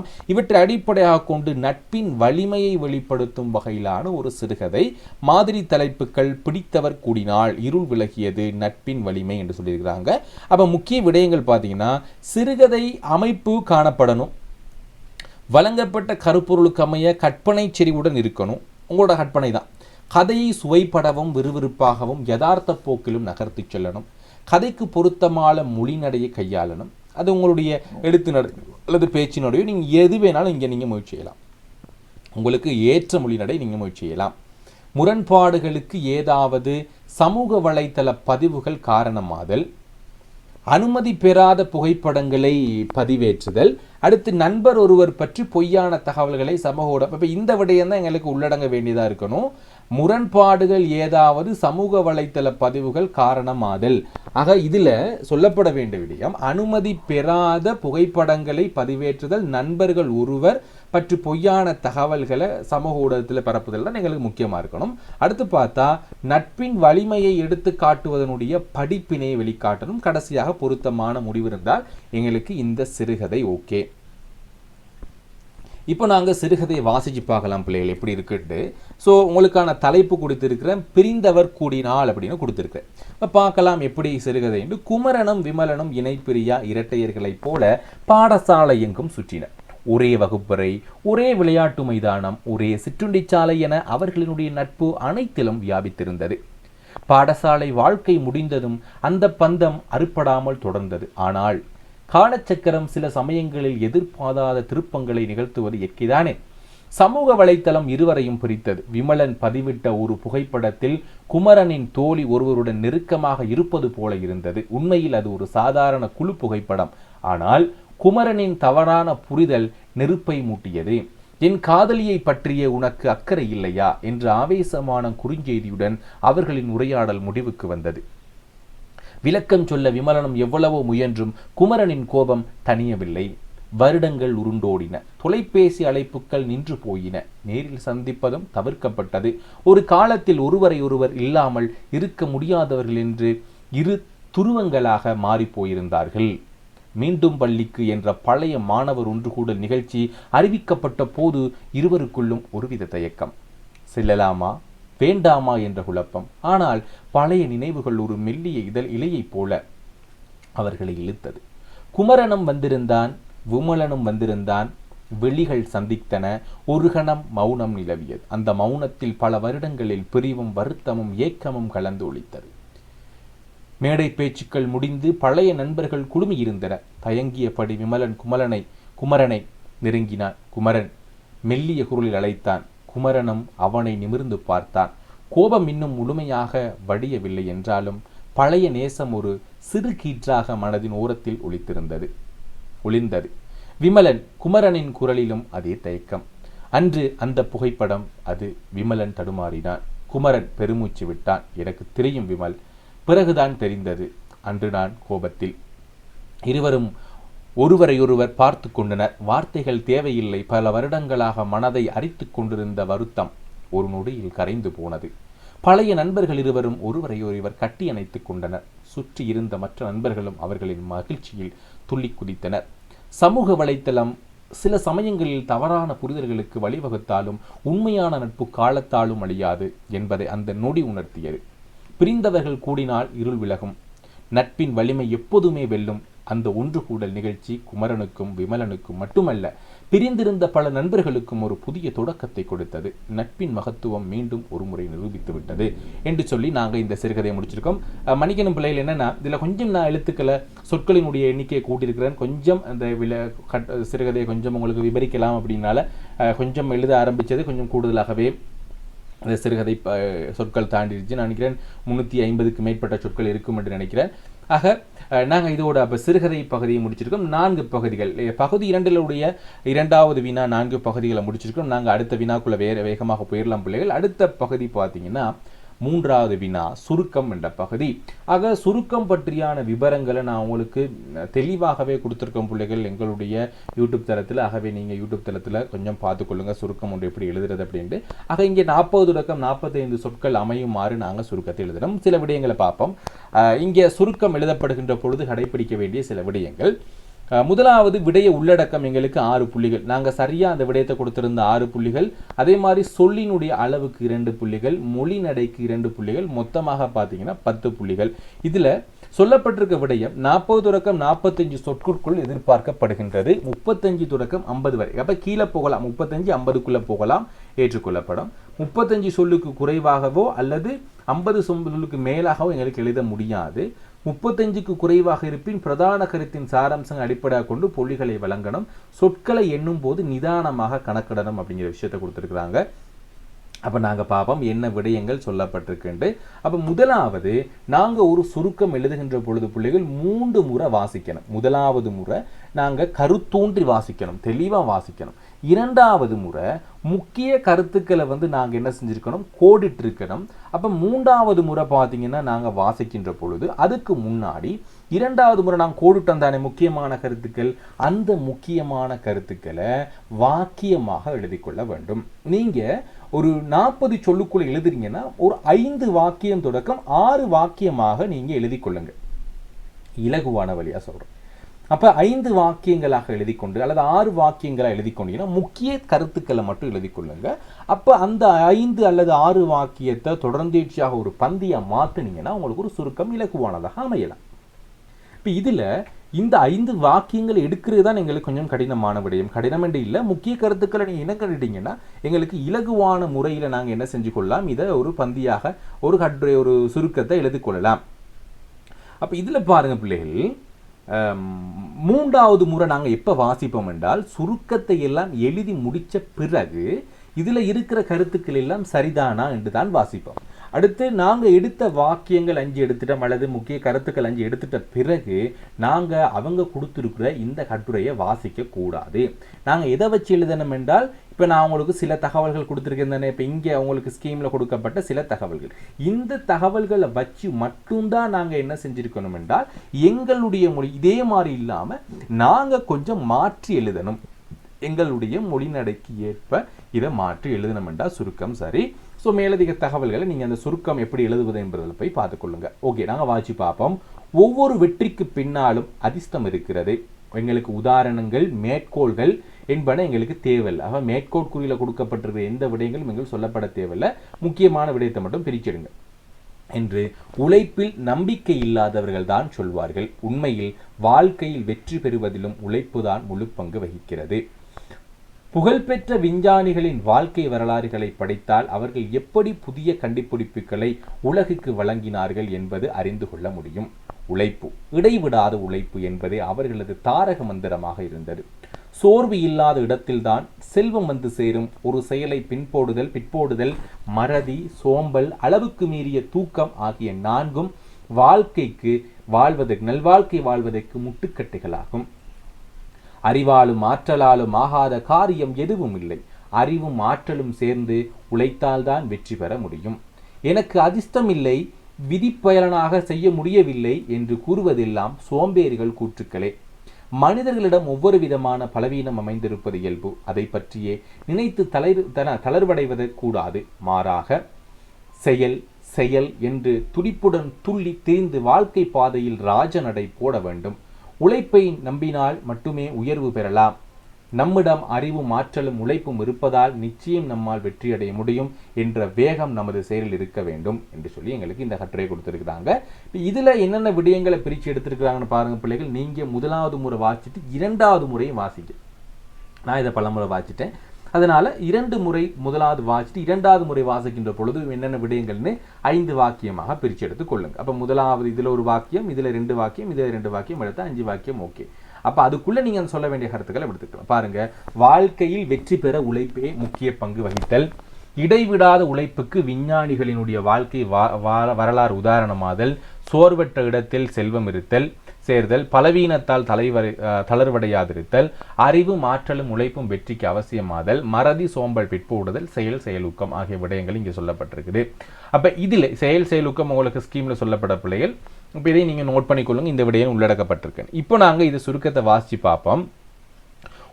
உழைப்பில் நம்பிக்கையற்றவர்களே அதிர்ஷ்டம் காரணமாக வெற்றி கிடைக்கிறது என்பர். ஆகவே நாங்க மேல சொன்ன அந்த விடயத்தை சுருக்கமா சொல்லிட்டு முதலாவது விடயத்தை நம்பிக்கை இல்லாதவர்கள் தான் சொல்லுவாங்க. புகழ்பெற்ற விஞ்ஞானிகளின் இடைவிடாத உழைப்பே புதிய கண்டுபிடிப்புகளுக்கு காரணம் என்று வாழ்ந்து காட்டுவர். 2வது விடயம். சோம்பல், மறதி, பிற்போடுதல், அதிக தூக்கம் நல்ல வாழ்க்கைக்கு தடைகள். அறிவும் ஆற்றலும் இணைந்து உழைத்தால் வெற்றி நிச்சயம். அதிர்ஷ்டம் இல்லை என்பது சோம்பேறிகளின் கூற்று. விடாமுயற்சி உழைத்தால் உயர்ப்பு பெறலாம் என்று சொல்லி நாங்கள் சுருக்கமாக மேலே சொன்ன இந்த கருத்துக்களை உள்ளடக்கி எங்களுடைய கட்டுரையும் உள்ளடக்கியதாக இந்த எழுதியிருக்கிற இந்த சுருக்கத்தை சரியாக இதில் 40 சொற்கள் இருக்கு பிள்ளைகள். சரியாக 40 சொல். ஆக இப்படி உங்களுடைய விடயத்தை எழுதி கொள்ளுங்க. ஸோ முதலாவது விடயம் பாருங்க. 1 2 3 4 5 6. ஆக 6 விடயங்கள் இங்கே உள்ளடக்கப்பட்டிருக்குது. நாங்கள் இங்கே சொன்ன அவ்வளவு விடயத்தை நாங்கள் இங்கே என்ன செஞ்சிருக்கிறோம், சுருக்கமாக நீங்கள் உங்களுடைய மொழிநடைக்கு ஒரு பந்தியின் அடிப்படையில் எழுதுனீங்கன்னா சரி. எத்தனை பகுதிகள் கொடுக்கப்பட்டிருந்தாலும் சுருக்கம் என்ன செஞ்சிருக்கணும் பிள்ளைகள், ஒரு பந்தியாக அமைதல் வேண்டும். ஓகே, இவ்வளவுதான் பிள்ளைகள் எங்களுக்கு சுருக்கம். நீங்க இப்படி எழுதுனீங்க அப்படின்னா உங்களுக்கு 10 புள்ளிகளை பெற்றுக்கொள்ளலாம். அடுத்து பார்த்தோம் என்று சொன்ன பிள்ளைகள் உங்களுக்கு ஒரு உரைநடை பகுதி கொடுக்கப்பட்டிருக்கும். உரைநடையை பகுதியை பார்த்து நாங்கள் என்ன செஞ்சிருக்கணும்னா அதுக்கான விடைகளை கொடுத்திருக்கணும். இதுவும் எங்களுக்கு கஷ்டமான ஒரு பகுதி இல்லை, மிக இலகுவான ஒரு பகுதி. நாங்கள் வாசிச்சிடலாம், இதை மிக வேகமாக முடிச்சுக்கொள்ளலாம். பின்வரும் உரைநடை பகுதியை வாசித்து அதன் கீழ் தரப்பட்ட வினாக்களை விடைத்தரு. முதலாவது நாங்கள் வினாக்களை வாசிக்கொள்வோம் பிள்ளைகள். அது கொஞ்சம் எங்களுக்கு இலகுவானதாக இருக்கும். வினாக்களை வாசிச்சுட்டு எங்களுக்கு இதுக்கு விடைகள் அளிக்க போனீங்கன்னா கொஞ்சம் இலகுவானதாக இருக்கும். பாருங்க, நாகரிகத்தினுடைய இயல்பாக இங்கு குறிப்பிடப்படுவது யாது? விஞ்ஞானிகளது எதிர்பார்ப்பு யாது? அமைதியின் பெருமையறிந்து சான்றோராக இங்கு குறிப்பிடப்படும் இருவர் யாவர்? மனிதரின் எல்லையற்ற ஆசையை எடுத்துக்காட்டும் வசனத்தை எழுதுக. வாழ்வின் அடிப்படையாக இங்கே கருதப்படுவது யாது? மிக இலகுவா நாங்கள் செஞ்செல்லாம் பார்ப்போம். முதலாவது போட்டி போட்டி போட்டி, எங்கும் போட்டி, எதிலும் போட்டி. இது நாகரிகத்தின் இயல்பாகிவிட்டது. இப்போட்டிகளாலே வாழ்க்கை அமைதி இழந்து வருகின்றது என்பதை மக்கள் உணரவில்லை. காந்தியடிகள் போட்டியை விரும்பாதவர், எல்லோரும் கடவுளினுடைய பிள்ளைகள் என்றும் தெளிவு பெற்று அவருடைய உள்ளம் போட்டிகளுக்கும் இடம் தரவில்லை. முதலாவது காந்தி பற்றி சொல்லியிருக்கிறாங்க. மனித இனமானது புது கருவிகளை பெற்று வாழ்க்கை சுமைகளை குறைத்து அமைதி பெறும் என விஞ்ஞானிகள் நம்பினர். அறிவியல் வளர்ச்சியின் வாழ்வு எளிதாகும் என்பது அவர்கள் எதிர்பார்ப்பு. ஆனால் மனித மனம் எளிமையை நாடவில்லை. 2 கையுடையவன் 3 மூட்டைகள் சுமக்க விரும்புகிறான். 3ஆவதாக கைப்பற்றால் 4-5 மூட்டைகள் சுமக்க அவாப்படுவான். இந்நிலையை புதிய வாய்ப்புகளிலும் ஏற்பட்டது. இதனால் அமைதி இழந்து அல்லல் பெறுகின்றது. அமைதியின் விழுப்பத்தை உணர்த்துவதே அன்று ஓர் இளவரசர் அரச மாளிகை துறந்து புத்தராக போதிமர நிலை அடைந்தார். எதிர்காலத்தில் இத்தகைய சான்றோர் பலரும் தோன்றி போட்டி குறைந்த அமைதியான சமுதாயத்தை அமைக்க பாடுபட வேண்டியிருக்கும். இல்லையேல் மனித இனம் விஞ்ஞான யுகத்தில் ஏனைய எல்லாவற்றையும் பெற்ற போதும் வாழ்வின் அடிப்படையை இழந்து வருந்தும் என்று சொல்லியிருக்கிறாங்க. ஆக இதுல கேட்கப்பட்ட கேள்வி, நாகரிகத்தின் இயல்பாக இங்கு சுட்டப்பெறுவது யாது என்றால் போட்டி என்று சொல்ல. இப்ப நாகரிகத்தினுடைய இயல்பா என்னன்னா போட்டி என்று சொல்லியிருக்காங்க. அப்ப இது சொல்ல போட்டின்னு சொல்லலாம், எங்கும் போட்டி, எதிலும் போட்டி, எந்த விடையும் கொடுத்திருந்தாலும் உங்களுக்கு சரியான விடை. அடுத்து விஞ்ஞானிகளுடைய எதிர்பார்ப்பு என்னன்னா அறிவியல் வளர்ச்சியில் வாழ்வு எளிதாகும் என்ற விடயத்தை மேல இங்கே கொடுக்கப்பட்டிருக்குது. அறிவியல் வளர்ச்சியில வாழ்க்கை எளிமையாகுங்கிற விஷயத்தை அவங்க எதிர்பார்க்கிறாங்க. இது விஞ்ஞானியினுடைய கருத்து. அடுத்து அமைதியின் பெருமை அறிந்த சான்றோராக சொல்லப்படுற 2 பேர் உண்டு, காந்தி, இன்னொன்னு புத்தர். மனிதனின் எல்லையற்ற ஆசை எடுத்துக்காட்டும் வசனத்தை சொல்லுங்க. மூன்றாவதாக கைப்பற்றால் 4-5 மூட்டைகள் சுமக்க அவாப்படுவான் என்பதுதான் மனிதனுடைய எல்லையற்ற ஆசையை கூறுகின்ற ஒரு வசனமாக இருக்குது. அடுத்து வாழ்வின் அடிப்படையாக இங்கே கருதப்படுவது என்னன்னா அமைதி என்று சொல்லலாம். ஓகே, இவ்வளவுதான் பிள்ளைகள் எங்களுக்கு சொல்லப்படுகின்ற இந்த விடயங்கள், இந்த உரையாடல் பகுதி. ஆகவே நாங்கள் அடுத்து பார்க்க இருக்கிறது பிள்ளைகள் கடைசி வினாக்கள் பார்த்தீங்கன்னா இங்கே சொல்லப்படுகின்றது உண்டு கடிதம், இன்னொன்று அறிக்கை எங்களுக்கு சொல்லப்பட்டிருக்கு. ஒவ்வொரு வருடமும் கடிதம் துண்டு பிரசுரம் வரும். இந்த முறை கடிதமும் அறிக்கையும் உங்களுக்கு வந்திருக்கு பிள்ளைகள். நாங்கள் இரண்டையும் நாங்கள் பார்க்கலாம் இவ்வாறாக அமைந்தது என்று. தொடர்ந்து பெய்த மழை காரணமாக ஏற்பட்ட வெள்ளப்பெருக்கினால் பாளையூர் பிரதேச விவசாய நிலங்கள் பல பாதிப்புக்குள்ளாயின. அதனால் நட்டமடைந்த விவசாயிகள் நிவாரணம் வழங்க கோரி பாளையூர் விவசாய கழக செயலாளர் எம் கமால் என உண்மை கருதி அப்பிரதேச இடர் முகாமைத்துவ நிலைய பணிப்பாளருக்கு 100 சொற்களில் ஒரு கடிதம். ஆக கடிதம் பற்றியான விளக்கம் தெரியும் பிள்ளைகள். நாங்கள் எழுத வேண்டியது தொழில்முறை கடிதம். தொழில்முறை கடிதத்தினுடைய உறுப்புகளை நாங்கள் பார்த்துக்கொள்ளணும். அனுப்புனர் முகவரி, பெறுநர் முகவரி, விழிப்பு, தலைப்பு, உடல், நன்றி, முடிப்பு, ஒப்பம் ஆகிய விடயங்கள் எங்களுக்கு உள்ளடங்கலாக இருக்க வேண்டும். இப்போ அந்த வகையில் எங்களுக்கு இந்த ஒவ்வொன்றுக்கும் புள்ளிகள் இருக்குது பிள்ளைகள். அமைப்புக்கு புள்ளிகள் இருக்குது, மொழிக்கு புள்ளிகள் இருக்குது. நாங்கள் அதையும் பார்த்துருப்போம். முதலாவது ஒரு கடிதத்தினுடைய அமைப்பு பார்த்தா இவ்வாறாக அமையப்பெறுதல் வேண்டும். முகவரி, அதாவது எங்களுக்கு அனுப்புனர் முகவரியை நாங்கள் இந்த பக்கமும் எழுதலாம், அது எந்த பிரச்சனையும் இல்லை. இப்போ இந்த பக்கம் எழுதலாம். ஆக முகவரி, உள்முகவரி, அடுத்து விழிப்பு, தலைப்பு, உடல் அல்லது விடயம், நன்றி, முடிப்பு, ஒப்பம் என்ற அடிப்படையில் இந்த வகையில் எங்களுக்கு இருக்கணும் பிள்ளைகள். நீங்கள் கடிதம் பற்றியான விவரங்களை மேலும் கற்றுக்கொள்றதுக்கு நான் ஏற்கனவே கடிதம் பற்றியான விளக்கம் உள்ளடங்கிய ஒரு காணொலியை போட்டிருக்கேன் பிள்ளைகள். அதையும் நீங்கள் பார்த்துக்கொள்ள நம்மட யூடியூப் சேனலில். ஓகே, இப்போ நாங்கள் இது பற்றியான விடயங்களை பார்ப்போம். என்னென்ன புள்ளி திட்டம் என்று சொல்லி பார்த்துக்கொள்ளுங்க. முதலாவது அமைப்பு என்ற அடிப்படையில் முகவரி, ஏன்னா அனுப்புனர் முகவரி, உள்முகவரி, விழிப்பு, தலைப்பு, ஒப்பம், பதவி ஆகிய விடயங்கள் இருந்தால் உங்களுக்கு 5 புள்ளிகள் கிடைக்கும். இதெல்லாம் ஒழுங்குமுறைப்படி இருந்தால், நிறுத்த குறிகளை எல்லாம் பயன்படுத்தி சரியாக எழுதியிருந்தீங்கன்னா. ரெண்டாவது உள்ளடக்கம் பார்த்தீங்கன்னா பிள்ளைகள், விடைய உள்ளடக்கம் அவங்க என்ன கேட்குறாங்களோ அது இருக்கணும். அடுத்து மொழிநடை 3 புள்ளிகள், அது உங்களுடைய மொழிநடைக்கு. தலைப்பு நீங்கள் என்ன செஞ்சுருக்கணும், போட்டிருக்கணும்.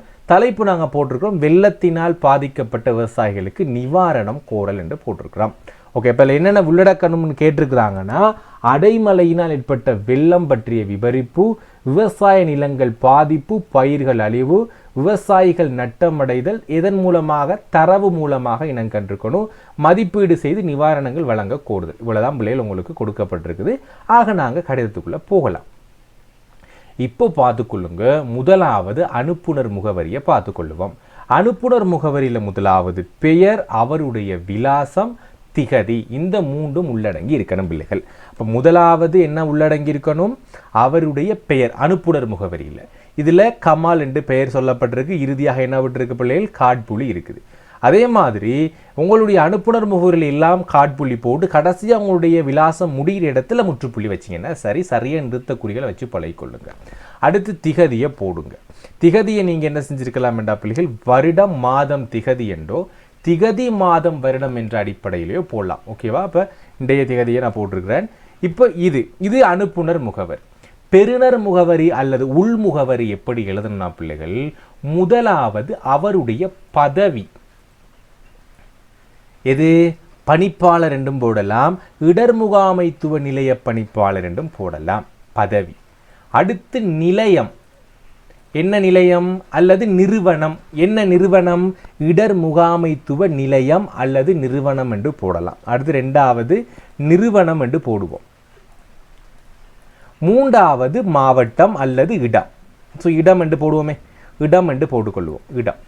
இதில் பதவியை போட்ட பிறகு கமா, அடுத்து அவருடைய நிறுவனம். இப்போ அதிபர் என்று போடுவோம் வச்சுக்கொள்ளுங்களே, அதிபர் என்பது பதவி.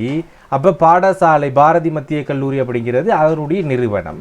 எங்கே இருக்குது, கண்டியில் இருக்குது. அப்போ இந்த இடத்துலையுமே நீங்கள் இடர் முகாமைத்துவ நிலைய பணிப்பாளர் என்ற பதவியை போட்டுட்டு கமா, இடர் முகாமைத்துவ நிலையம் என்று போட்டு கமா நிறுவனம், மூன்றாவது கண்டி என்று முடிச்சிருந்தீங்கன்னா அடுத்ததை பார்த்தோம் என்றால் விழிப்பு. ஸோ விழிப்பு எப்படி இருக்குன்னா பிள்ளைகள், நாங்கள் யாரை விழிக்கிறோம், யார் விழித்தல் என்றால் அழைத்தல் என்று பொருள். ஸோ நாங்கள் யாரை விழிச்சு பேச போகிறோம் என்றால் அங்கே மேலே இருக்கக்கூடிய அந்த பணிப்பாளர், அவர் ஐயாவாக இருக்கலாம் அல்லது அம்மணியாக இருக்கலாம். இப்போ நாங்கள் மதிப்புக்குரிய ஐயா அல்லது அம்மணி என்று போடலாம். ஸோ போட்ட பிறகு எங்களுக்கு வியப்புக்குறி போட்டிங்கன்னா ஓகே, வியப்புக்குறி போட்டால் எங்களுக்கு ஓகே, இங்கே முற்றுப்புள்ளி. ஓகே, இப்போது அடுத்து பார்த்தோம் என்றால் தலைப்பு. இந்த தலைப்பு என்பது மிக மிக முக்கியமானது பிள்ளைகள் எங்களுடைய கடிதத்தில். காரணம், இந்த தலைப்பை வாசித்த பிறகுதான் எங்களுக்கு என்ன செய்வார் என்றால் அவர் அறிந்து கொள்வார் என்ன விடயம் என்று. இப்போ இதில் ஒரு விடயம் இருக்குது பிள்ளைகள்.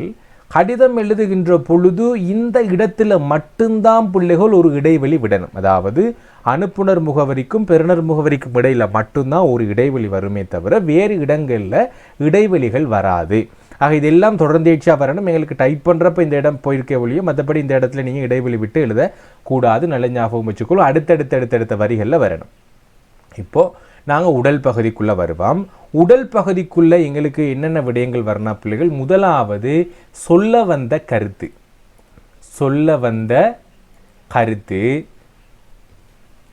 இரண்டாவது விடயம் மேலதிக விவரம். இப்போ பாருங்க, உடல் பகுதியில் 3 விடயங்கள் இருக்கணும். முதலாவது விடயம் பார்த்தீங்கன்னா சொல்ல வர்ற கருத்து, நான் என்னத்தை சொல்ல வருகிறேன். ரெண்டாவது மேலதிக விவரம். மூன்றாவது எதிர்பார்ப்பு என்னன்னா, இப்போ நான் என்னத்தை சொல்ல வாரேன்னா வெள்ளம் பற்றி சொல்ல வாரேன். அது பற்றியான மேலதிக விவரம், வெள்ளத்தினால் என்னென்ன நடந்துச்சு, என்னென்ன விவரம் பற்றி மேலதிக விவரம் கொடுக்குறேன். இதுதான் கூடுதலாக இருக்கணும். அடுத்து எதிர்பார்க்குறோம், நாங்கள் இந்த இடர் முகாமைத்துவ பணிப்பாளர் என்ன எதிர்பார்க்குறோம் அப்படிங்கிற 3 விடயங்கள் உள்ளடக்கியதாக இந்த கடிதத்தில் குறிப்பிடப்படுதல் வேண்டும். இப்போ நாங்கள் வாசித்து பார்ப்போம் என்னென்ன விடயங்கள். இப்போ கேட்கப்பட்ட விடயங்களை பார்ப்போம். அடைமழையினால் ஏற்பட்ட வெள்ளம் பற்றிய விவரிப்பு நாங்கள் சொல்லியிருக்கணும். அடுத்து விவசாய நிலங்கள் பாதிப்படைகிறது, பயிர் அழிவு. அடுத்து விவசாயிகள் நட்டமடைதல், மதிப்பீடு செஞ்சிருக்கணும். பார்ப்போம். நாம் வாழும் பாலையூர் பிரதேசத்தில் கடந்த சில நாட்களாக அடைமழை தொடர்ந்ததால் பெரும் வெள்ளப்பெருக்கு ஏற்பட்டு எமது விவசாய நிலங்கள் அதிகமாக பாதிப்பு ஏற்பட்டுள்ளது. முதலாவது விடயம் நாங்கள் சொல்ல வந்த கருத்து. மேலதிக விவரங்களை பார்ப்போம். வெள்ளம் காரணமாக பல விவசாய நிலங்கள் நீரில் மூழ்கியுள்ளன. மேலும் பயிர்களும் முழுமையாக அழிந்துள்ளன. பாலையூர் கிராமத்தில் உள்ள விவசாய நிலங்களில் 70% மேற்பட்ட பகுதிகள் பாதிக்கப்பட்டு முக்கியமாக பயிர்களில் உள்ள கீரை, கொடி, மிளகாய், வைக்கோஸ் போன்ற அழிந்து போயுள்ளன. இதனால் விவசாயிகள் மிகப்பெரிய நஷ்டத்தை எதிர்கொண்டுள்ளனர். மேலும் எமது விவசாயிகள் நஷ்டத்தை மதிப்பீடு செய்துள்ளோம். ஒரு விவசாயி சரியாக 2.5 லட்சம் ரூபாய் மதிப்பில் நட்டத்தை எதிர்கொண்டுள்ளார். இதன் மூலம் பாதிக்கப்பட்ட 50க்கும் மேற்பட்ட விவசாய குடும்பங்கள் மிகுந்த ஏமாற்றத்தில் உள்ளனர். எனவே இந்நிலையை கருத்தில் கொண்டு விரைவில் நிவாரணங்கள் வழங்கி மீண்டும் இது வரைக்கும் பார்த்தீங்கன்னா என்ன விடயம், என்ன மேலதிக விவரம், என்ன எதிர்பார்க்குறோம் அப்படிங்கிறத நான் கடைசியாக சொல்லியிருக்கேன். எனவே இந்நிலையில் கருத்தில் கொண்டு விரைவில் நிவாரணங்கள் வழங்கி மீண்டும் நிலங்களை பயன்படுத்தக்கூடியதாக மாற்றவும் விவசாயிகளுக்கு உரிய உதவிகள் வழங்குமாறு அன்புடன் கேட்டுக்கொள்கிறோம். இந்த விவகாரத்தில் விரைந்து நடவடிக்கை எடுக்குமாறு விவசாயிகளுக்கு உதவியும் நிவாரணமும் வழங்கப்படுமாறு அன்புடன் கேட்டுக்கொள்கிறோம். ஆகவே இதுதான் எங்களுக்கு என்ன எதிர்பார்க்குறோம், எங்களுக்கு நிவாரணம் வேணும். ஆகவே இதை முடிச்சிருக்கோம் பிள்ளைகள். கடைசியாக முற்றுப்புள்ளி வச்சு முடிச்சிருக்கிறோம். கடைசியாக பார்த்தீங்கன்னா நன்றி போற்றணும், மறந்துடாதீங்க. நன்றி போட்ட பிறகு முற்றுப்புள்ளி இட்டிருக்கணும். நன்றி போட்ட பிறகு முற்றுப்புள்ளி இட்டிருக்கணும். அடுத்து எங்களுடைய முடிப்பு எப்படி முடிச்சிருக்கிறோம்? இப்படிக்கு தங்கள் உண்மையுள்ள அப்படின்னு முடிச்சிருக்கிறோம். 2க்குமே கமா போட்டிருக்கணும். இப்படிக்கு தங்கள் உண்மையுள்ள 2க்கும் கமா போட்டுட்டு எம் கமால்னு உன பேரை முடிக்கிறப்ப முற்றுப்புள்ளி வச்சு முடிச்சிங்கன்னா இந்த கடிதம் உங்களுக்கு மிகச் சரியானதாக அமையும். நினைக்கிறேன் சரியா உங்களுக்கு இது விளங்கி இருக்கும் என்று நினைக்கிறேன் பிள்ளைகள். மேலதிக ஏதாவது தகவல்கள் வேணுமென்றால் என்னுடைய இந்த வீடியோவினுடைய கருத்துரப்பு பெட்டியில் கீழே போட்டுக்கொள்ளுங்க. நீங்கள் முதல் முறையாக எங்களோட யூடியூப் சேனலுக்கு வாரீங்கன்னா மறக்காமல் இதை சப்ஸ்கிரைப் பண்ணிக்கொள்ளுங்க. அடுத்து நாங்கள் போய்க்கொள்வோம் பிள்ளைகள், ஒரு அறிக்கை எழுதுதல் என்றது பற்றி போய்க்கொள்வோம். ஸோ அறிக்கை அப்படிங்கிறத விட உங்களுக்கு கொடுக்கப்பட்டிருக்கு இந்த முறை. கடந்த வாரம் அறிவொளி மகாவித்தியாலயத்தில் கல்வி கண்காட்சி ஒன்று இடம்பெற்றது. பல துறைகளும் சார்ந்து இடம்பெற்ற இக்கண்காட்சியின் ஒழுங்கமைப்பு குழுவின் செயலாளர் பூங்கோதை என உம்மை கருதி கொண்டு பாடசாலை அதிபருக்கு பின்வரும் விடயங்களை உள்ளடக்கியதாக 100 சொற்களில் அறிக்கைனா பிள்ளைகள் நடந்ததோ நடக்கவிருக்கின்றதோ பற்றியான அந்நிகழ்வு பற்றிய முழுமையான தகவல்களை ஒரு எழுத்துருவில் எழுதி கொடுக்கிறத அறிக்கை என்று சொல்லுவோம். இப்போ உங்களுக்கு என்னுடைய புத்தகத்தில் அறிக்கை பற்றியான விவரங்களும் தெளிவாக கொடுத்துருக்குறேன். எப்படி ஒரு அறிக்கை எழுதுறது பற்றியான விடயங்கள் துண்டு பிரசுரத்திலிருந்து அறிக்கையெல்லாம் உங்களுக்கு கொடுத்துருக்குறேன். தேவையான மாணவர்கள் அதை பெற்றுக்கொள்ளுங்கள். பாருங்க, நடைபெற்ற அல்லது நடைபெற இருக்கும் ஒரு நிகழ்வு அல்லது விடயம் தொடர்பாக பல அம்சங்களை ஒழுங்கு நிரல்படுத்தி மேலதிகாரிக்கோ மக்களுக்கோ சமர்ப்பிக்கும் பொருட்டு தெளிவாகவும் சுருக்கமாக இருக்கணும். அறிக்கை எழுதுகிற படிமுறை தகவலை திரட்டணும், தகவலை நிரல்படுத்தணும், ஒழுங்குபடுத்தல், பந்திக்கு உபத்தலைப்பிடுதல். இது முக்கியமானது பிள்ளைகள். சுருக்கமாகவும் விளக்கமாகவும் தர்க்க ரீதியாகவும் சொல்கிற இறுதி முடிவை சொல்கிறோம். ஆக அதில் பொதுவான அம்சங்கள் எப்படின்னா, பொருள் பற்றிய தலைப்பு இருக்கணும். முதலாவது என்ன தலைப்பு போட்டுருவோம். விடயம் பற்றிய பல அம்சங்களை நிரல்படுத்தணும். அறிக்கை எழுதும் போது பொது நோக்கத்துக்காக இப்போ பந்திகளை பிரித்து கொள்வது, எழுதுபவரினுடைய ஒப்பம், பதவி, எழுதப்பட்ட இடம், திகதி கண்டிப்பாக இருக்கணும். இவ்வளோ இருந்தா பிள்ளைகள் எங்களுக்கு ஒரு அறிக்கை என்று சொல்லுவோம். சுருக்கமாக விளங்கப்படுத்திருக்கிறேன். தெளிவாக வேணும் என்ற பிள்ளைகள் நாங்கள் காணொலி ஒன்று போட்டிருக்கிறோம், அதை கொஞ்சம் பார்த்து கொள்ளுங்க. ஓகே, இப்போ நாங்கள் இந்த பேப்பருக்குள்ளே போயிடுவோம். என்னென்ன கேட்குறாங்கன்னா, காலம், இடம், பிரதம விருந்தினர் வருகை, வெவ்வேறு துறைகள் சார்ந்த பொருட்கட்காட்சிகளை உடையதாக இந்த கட்டுரையை இந்த அறிக்கை எழுதுங்கன்னு சொல்கிறாங்க. அப்போ நாங்கள் பார்க்கலாம் என்னென்ன விடயங்கள் கேட்டிருக்கிறாங்கன்னு. தலைப்பு என்ன கொடுத்துருக்குறாங்கன்னா, அறிவொளி மகா வித்தியாலயத்தின் கண்காட்சி, அப்படி இல்லைன்னா கல்வி கண்காட்சி என்று கொடுத்தா சரி. காலம், இடம் கொடுத்து கொள்ளுங்க.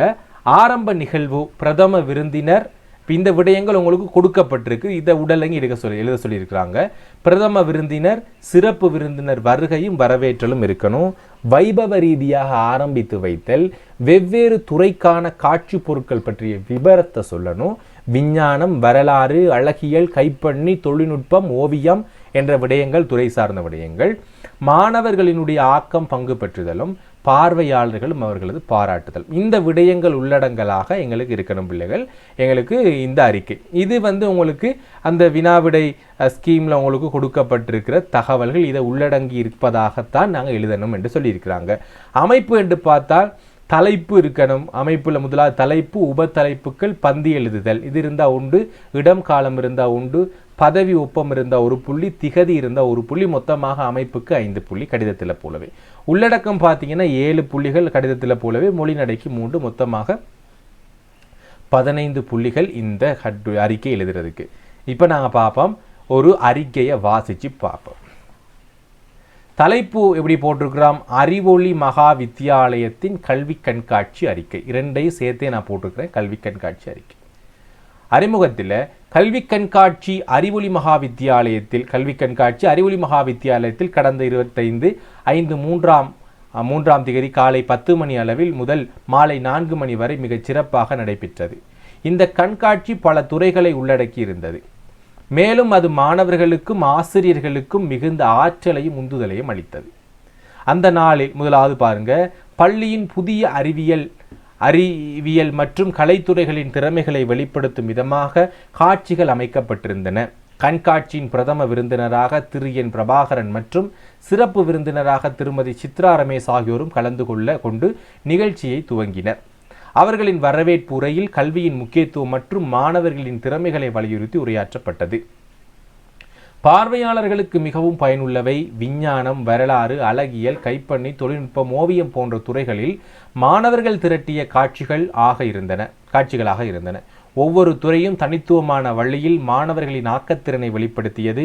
குறிப்பாக விஞ்ஞான கண்காட்சியில் பல புதிய கண்டுபிடிப்புகளுக்கான மாடல்கள், வரலாற்று காட்சியில் முக்கிய நிகழ்ச்சிகளுக்கான விவரம், அழகியல் காட்சியில் வகை வகையான கலை படைப்புகள் பரப்பப்பட்டன.